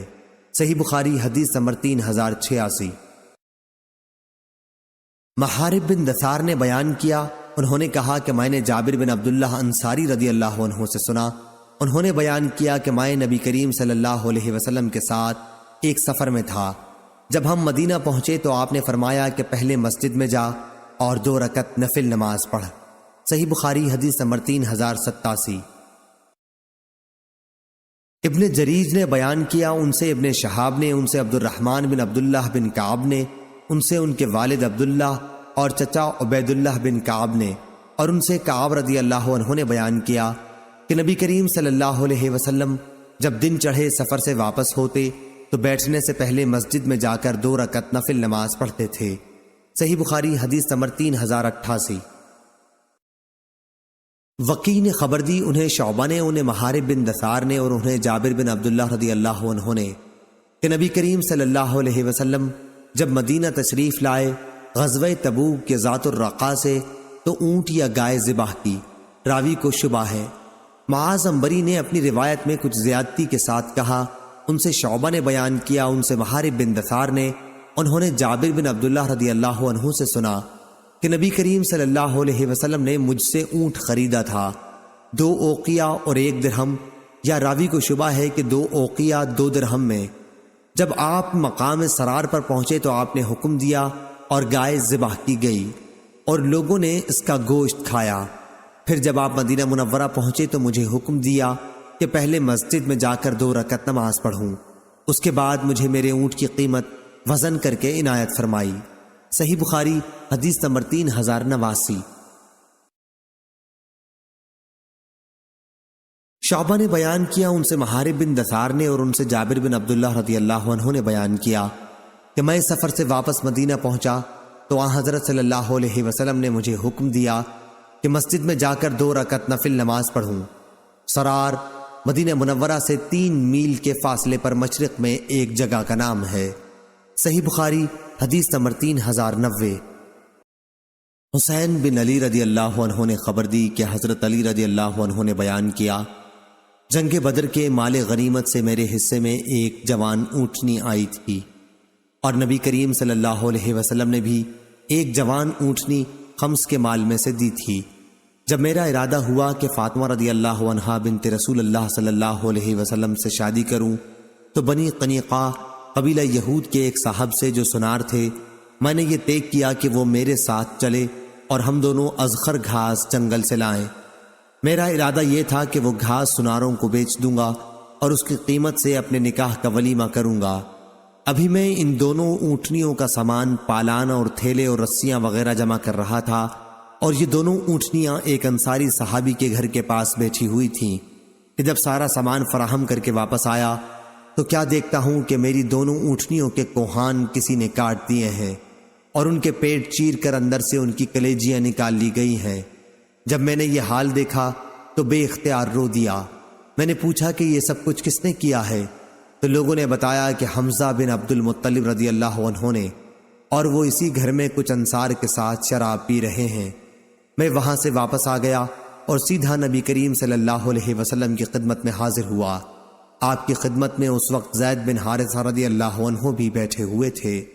حضرت صلی اللہ علیہ وسلم مجھے دیکھتے ہی سمجھ گئے کہ میں کسی بڑے صدمے میں ہوں، اس لیے آپ صلی اللہ علیہ وسلم نے دریافت فرمایا، علی کیا ہوا؟ میں نے عرض کیا، یا رسول اللہ، میں نے آج کے دن جیسا صدمہ کبھی نہیں دیکھا۔ حمزہ رضی اللہ عنہ نے میری دونوں اونٹنیوں پر ظلم کر دیا، دونوں کے کوہان کاٹ ڈالے اور ان کے پیٹ چیر ڈالے۔ ابھی وہ اسی گھر میں کئی یاروں کے ساتھ شراب کی مجلس جمائے ہوئے موجود ہیں۔ نبی کریم صلی اللہ علیہ وسلم نے یہ سن کر اپنی چادر مانگی اور اسے اوڑھ کر پیدل چلنے لگے۔ میں اور زید بن حارثہ رضی اللہ عنہ بھی آپ کے پیچھے پیچھے ہوئے۔ آخر جب وہ گھر آ گیا جس میں حمزہ رضی اللہ عنہ موجود تھے تو آپ نے اندر آنے کی اجازت چاہی، اور اندر موجود لوگوں نے آپ کو اجازت دے دی۔ وہ لوگ شراب پی رہے تھے۔ حمزہ رضی اللہ عنہ نے جو کچھ کیا تھا اس پر رسول اللہ صلی اللہ علیہ وسلم نے انہیں ملامت کرنا شروع کی۔ حمزہ رضی اللہ عنہ کی آنکھیں شراب کے نشے میں مخمور اور سرخ ہو رہی تھیں۔ انہوں نے نظر اٹھا کر آپ صلی اللہ علیہ وسلم کو دیکھا، پھر نظر ذرا اور اوپر اٹھائی، پھر وہ حضرت صلی اللہ علیہ وسلم کے گھٹنوں پر نظر لے گئے۔ اس کے بعد نگاہ اور اٹھا کے آپ صلی اللہ علیہ وسلم کے ناف کے قریب دیکھنے لگے، پھر چہرے پر جما دی، پھر کہنے لگے کہ تم سب میرے باپ کے غلام ہو۔ یہ حال دیکھ کر حضرت صلی اللہ علیہ وسلم نے جب محسوس کیا کہ حمزہ بالکل نشے میں ہے تو آپ وہیں سے الٹے پاؤں واپس آ گئے اور ہم بھی آپ کے ساتھ نکل آئے۔ صحیح بخاری حدیث نمبر 3091۔ ظاہری نے بیان کیا کہ محمد بن جبیر نے مجھ سے اسی آنے والی حدیث کا ذکر کیا تھا، اس لیے میں نے مالک بن اوس کی خدمت میں خود حاضر ہو کر ان سے حدیث کے متعلق بطور تصدیق پوچھا۔ انہوں نے کہا کہ دن چڑھ آیا تھا اور میں اپنے گھر والوں کے ساتھ بیٹھا ہوا تھا، اتنے میں حضرت عمر رضی اللہ عنہ کا ایک بلانے والا میرے پاس آیا اور کہا کہ امیر المومنین آپ کو بلا رہے ہیں۔ میں اس قاصد کے ساتھ ہی چلا گیا اور حضرت عمر رضی اللہ عنہ کی خدمت میں حاضر ہوا۔ آپ ایک تخت پر بوریا بچھائے، بورے پر کوئی بچھونا نہ تھا، صرف ایک چمڑے کی تکیے پر ٹیکا دیے ہوئے بیٹھے تھے۔ میں سلام کر کے بیٹھ گیا، پھر انہوں نے فرمایا، مالک تمہاری قوم کے کچھ لوگ میرے پاس آئے تھے، میں نے ان کے لیے کچھ حقیر سی امداد کا فیصلہ کر لیا ہے، تم اسے اپنی نگرانی میں ان میں تقسیم کرا دو۔ میں نے عرض کیا، یا امیر المومنین، اگر آپ اس کام پر کسی اور کو مقرر فرما دیتے تو بہتر ہوتا، لیکن عمر رضی اللہ عنہ نے یہی اصرار کیا کہ نہیں، اپنی ہی تحویل میں بانٹ دو۔ ابھی میں وہیں حاضر تھا کہ امیر المومنین کے دربان یرفع آئے اور کہا کہ عثمان بن عفان، عبد الرحمن بن عوف، زبیر بن عوام اور سعد بن ابی وقاص رضی اللہ عنہم اندر آنے کی اجازت چاہتے ہیں۔ حضرت عمر رضی اللہ عنہ نے فرمایا کہ ہاں، انہیں اندر بلا لو۔ آپ کی اجازت پر یہ حضرات داخل ہوئے اور سلام کر کے بیٹھ گئے۔ یرفع بھی تھوڑی دیر بیٹھے رہے اور پھر اندر آ کر عرض کیا، علی اور عباس رضی اللہ عنہ کو بھی اندر آنے کی اجازت ہے؟ آپ نے فرمایا کہ ہاں، انہیں بھی اندر بلا لو۔ آپ کی اجازت پر یہ حضرات بھی اندر تشریف لے آئے اور سلام کر کے بیٹھ گئے۔ عباس رضی اللہ عنہ نے کہا، یا امیر المومنین، میرا اور ان کا فیصلہ کر دیجئے۔ ان حضرات کا جھگڑا اس جائیداد کے بارے میں تھا جو اللہ تعالیٰ نے اپنے رسول اللہ صلی اللہ علیہ وسلم کو بنی نذیر کے اموال میں سے خمس کے طور پر عنایت فرمائی تھی۔ اس پر حضرت عثمان اور ان کے ساتھ جو دیگر صحابہ تھے کہنے لگے، ہاں امیر المومنین، ان حضرات میں فیصلہ فرما دیجئے اور ہر ایک کو دوسرے کی طرف سے بے فکر کر دیجئے۔ حضرت عمر رضی اللہ عنہ نے کہا، اچھا تو پھر ذرا ٹھہریے اور دم لے لیجئے، میں آپ لوگوں سے اس اللہ کی قسم دے کر پوچھتا ہوں جس کے حکم سے آسمان اور زمین قائم ہے، کیا آپ لوگوں کو معلوم ہے کہ رسول اللہ صلی اللہ علیہ وسلم نے فرمایا تھا کہ ہم پیغمبروں کا کوئی وارث نہیں ہوتا، جو کچھ ہم انبیاء چھوڑ کر جاتے ہیں وہ صدقہ ہوتا ہے، جس سے آن حضرت صلی اللہ علیہ وسلم کی مراد خود اپنی ذات گرامی بھی تھی۔ ان حضرات نے تصدیق کی کہ جی ہاں، بے شک آن حضرت صلی اللہ علیہ وسلم نے یہ فرمایا تھا۔ اب حضرت عمر رضی اللہ عنہ علی اور عباس رضی اللہ عنہ کی طرف مخاطب ہوئے، ان سے پوچھا، میں آپ حضرات کو اللہ کی قسم دیتا ہوں، کیا آپ حضرات کو بھی معلوم ہے کہ آن حضرت صلی اللہ علیہ وسلم نے ایسا فرمایا ہے یا نہیں؟ انہوں نے بھی اس کی تصدیق کی کہ آن حضرت صلی اللہ علیہ وسلم نے بے شک ایسا فرمایا ہے۔ حضرت عمر رضی اللہ عنہ نے کہا کہ اب میں آپ لوگوں سے اس معاملے کی شرح بیان کرتا ہوں۔ بات یہ ہے کہ اللہ تعالیٰ نے اپنے رسول صلی اللہ علیہ وسلم کے لیے اس غنیمت کا ایک مخصوص حصہ مقرر کر دیا تھا جسے آن حضرت صلی اللہ علیہ وسلم نے بھی کسی دوسرے کو نہیں دیا تھا۔ پھر آپ نے اس آیت کی تلاوت فرمائی، وما افاء اللہ علی رسولہم منہم سے اللہ تعالیٰ کے ارشاد قدیر تک، اور وہ حصہ آن حضرت صلی اللہ علیہ وسلم کے لیے خاص رہا، مگر قسم اللہ کی یہ جائیداد آن حضرت صلی اللہ علیہ وسلم نے تم کو چھوڑ کر اپنے لیے جوڑ نہ رکھی، نہ خاص اپنے خرچ میں لائے، بلکہ تم ہی لوگوں کو دیں اور تمہارے ہی کاموں میں خرچ کیں۔ یہ جو جائیداد بچ رہی ہے، اس میں سے آپ اپنی بیویوں کا سال بھر کا خرچ لیا کرتے، اس کے بعد جو باقی بچتا وہ اللہ کے مال میں شریک کر دیتے، جہاد کے سامان فراہم کرنے میں۔ خیر، آن حضرت صلی اللہ علیہ وسلم تو اپنی زندگی میں ایسا ہی کرتے رہے۔ حاضرین، تم کو اللہ کی قسم، کیا تم یہ نہیں جانتے؟ انہوں نے کہا، بے شک جانتے ہیں۔ پھر حضرت عمر رضی اللہ عنہ نے علی اور عباس رضی اللہ عنہ سے کہا، میں آپ حضرات سے بھی اللہ کی قسم دے کر پوچھتا ہوں، کیا آپ لوگ یہ نہیں جانتے ہیں؟ دونوں حضرات نے جواب دیا کہ ہاں۔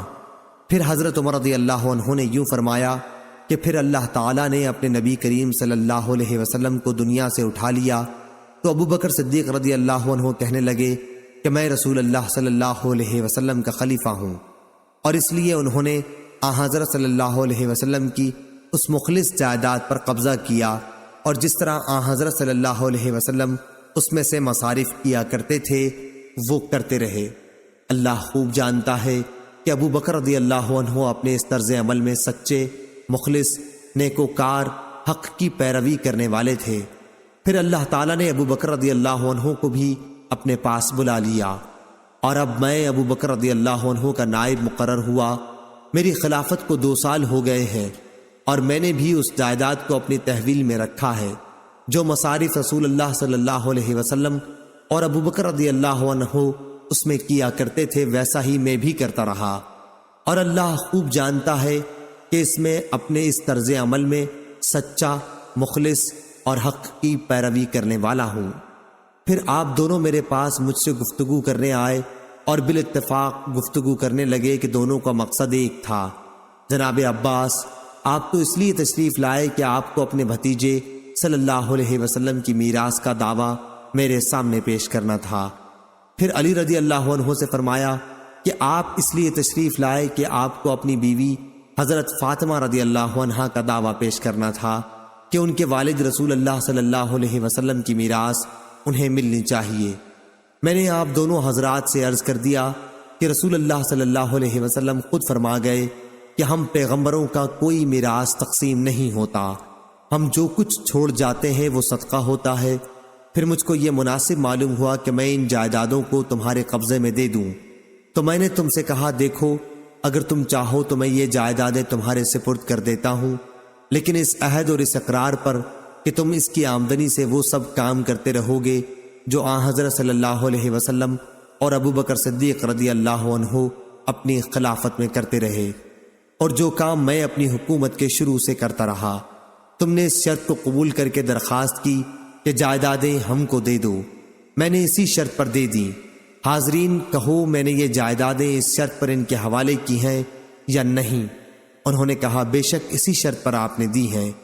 پھر حضرت عمر رضی اللہ عنہ نے علی رضی اللہ عنہ اور عباس رضی اللہ عنہ سے فرمایا میں تم کو اللہ کی قسم دیتا ہوں میں نے اسی شرط پر یہ جائیدادیں آپ حضرات کے حوالے کی ہیں یا نہیں؟ انہوں نے کہا بے شک۔ حضرت عمر رضی اللہ عنہ نے کہا پھر مجھ سے کس بات کا فیصلہ چاہتے ہو؟ کیا جائیداد کو تقسیم کرانا چاہتے ہو؟ قسم اللہ کی جس کے حکم سے زمین اور آسمان قائم ہے، میں تو اس کے سوا اور کوئی فیصلہ کرنے والا نہیں۔ ہاں یہ اور بات ہے کہ اگر تم سے اس کا انتظار نہیں ہو سکتا تو پھر جائیداد میرے سپرد کر دو، میں اس کا بھی کام دیکھ لوں گا۔ صحیح بخاری حدیث نمبر 3094۔ ابو حمزہ زبائی نے بیان کیا، انہوں نے ابن عباس رضی اللہ عنہ سے سنا، وہ بیان کرتے تھے کہ قبیلہ عبد القیس کا وفد دربار رسالت میں حاضر ہوا اور عرض کی یا رسول اللہ، ہمارا تعلق قبیلہ ربیعہ سے ہے اور قبیلہ مضر کے کفار ہمارے اور آپ کے بیچ میں بستے ہیں، اس لیے ان کے خطرے کی وجہ سے ہم لوگ آپ کی خدمت میں صرف ادب والے مہینوں میں حاضر ہو سکتے ہیں۔ آپ ہمیں کوئی ایسا واضح حکم فرما دیں جس پر ہم خود بھی مضبوطی سے قائم رہیں، اور جو لوگ ہمارے ساتھ نہیں آ سکے ہیں انہیں بھی بتا دیں۔ حضرت صلی اللہ علیہ وسلم نے فرمایا میں تمہیں 4 چیزوں کا حکم دیتا ہوں اور 4 چیزوں سے روکتا ہوں۔ میں تمہیں حکم دیتا ہوں اللہ پر ایمان لانے کا کہ اللہ کے سوا اور کوئی معبود نہیں، نماز قائم کرنے کا، زکوٰۃ دینے کا، رمضان کے روزے رکھنے کا، اور اس بات کا کہ جو کچھ بھی تمہیں غنیمت کا مال ملے اس میں 5واں حصہ خمس اللہ کے لیے نکال دو، اور تمہیں میں دبا، نقیر، ہنتم اور مصفت کے استعمال سے روکتا ہوں۔ صحیح بخاری حدیث نمبر 3095۔ ابو زناد نے بیان کیا، انہیں اعرج نے اور انہیں حضرت ابو ہریرہ رضی اللہ عنہ نے کہ رسول اللہ صلی اللہ علیہ وسلم نے فرمایا میرے وارث میرے بعد 1 دینار بھی نہ بانٹیں، میرا ترکہ تقسیم نہ کریں، میں جو چھوڑ جاؤں اس میں سے میرے عاملوں کی تنخواہ اور میری بیویوں کا خرچ نکال کر باقی سب صدقہ ہے۔ صحیح بخاری حدیث نمبر 3096۔ عبداللہ بن ابی شیبہ نے بیان کیا، کہا ہم سے ابو اسامہ نے، کہا ہم سے ہشام بن عروہ نے، ان سے ان کے والد نے بیان کیا، ان سے عائشہ نے بیان کیا کہ جب رسول کریم صلی اللہ علیہ وسلم کی وفات ہوئی تو میرے گھر میں آدھے وسق جو کے سوا جو ایک طاق میں رکھے ہوئے تھے اور کوئی چیز ایسی نہیں تھی جو کسی جگر والے جاندار کی خوراک بن سکتی۔ میں اسی میں سے کھاتی رہی اور بہت دن گزر گئے، پھر میں نے اس میں سے ناپ کر نکالنا شروع کیا تو وہ جلدی ختم ہو گئے۔ صحیح بخاری حدیث نمبر 3097۔ ابو اسحاق نے بیان کیا، کہا کہ میں نے عمرو بن حارث سے سنا، وہ کہتے تھے کہ نبی کریم صلی اللہ علیہ وسلم نے اپنی وفات کے بعد اپنے ہتھیار، ایک سفید خچر اور ایک زمین جسے آپ خود صدقہ کر گئے تھے کے سوا اور کوئی ترکہ نہیں چھوڑا تھا۔ صحیح بخاری حدیث نمبر 3098۔ معمر اور یونس نے خبر دی، ان سے زہری نے بیان کیا، انہیں عبیداللہ بن عبداللہ بن عتبہ بن مسعود نے خبر دی کہ نبی کریم صلی اللہ علیہ وسلم کی زوجہ مطہرہ عائشہ رضی اللہ عنہا نے بیان کیا کہ مرض الوفات میں جب نبی کریم صلی اللہ علیہ وسلم کا مرض بہت بڑھ گیا تو آپ نے سب بیویوں سے اس کی اجازت چاہی کہ مرض کے دن آپ میرے گھر میں گزاریں۔ اس کی اجازت آپ کو مل گئی تھی۔ صحیح بخاری حدیث نمبر 3099۔ نافع نے بیان کیا، کہا کہ میں نے ابن ابی ملیکہ سے سنا، انہوں نے بیان کیا کہ حضرت عائشہ رضی اللہ عنہا نے کہا کہ رسول اللہ صلی اللہ علیہ وسلم نے میرے گھر میری باری کے دن میرے حلق اور سینے کے درمیان ٹیک لگائے ہوئے وفات پائی۔ اللہ تعالیٰ نے وفات کے وقت میرے تھوک اور حضرت صلی اللہ علیہ وسلم کے تھوک کو ایک ساتھ جمع کر دیا تھا۔ بیان کیا وہ اس طرح کہ عبد الرحمن حضرت عائشہ رضی اللہ عنہا کے بھائی مسواک لیے ہوئے اندر آئے، آپ صلی اللہ علیہ وسلم اسے چبا نہ سکے، اس لیے میں نے اسے اپنے ہاتھ میں لے لیا اور میں نے اسے چبانے کے بعد وہ مسواک آپ کے دانتوں پر ملی۔ صحیح بخاری حدیث نمبر 3100۔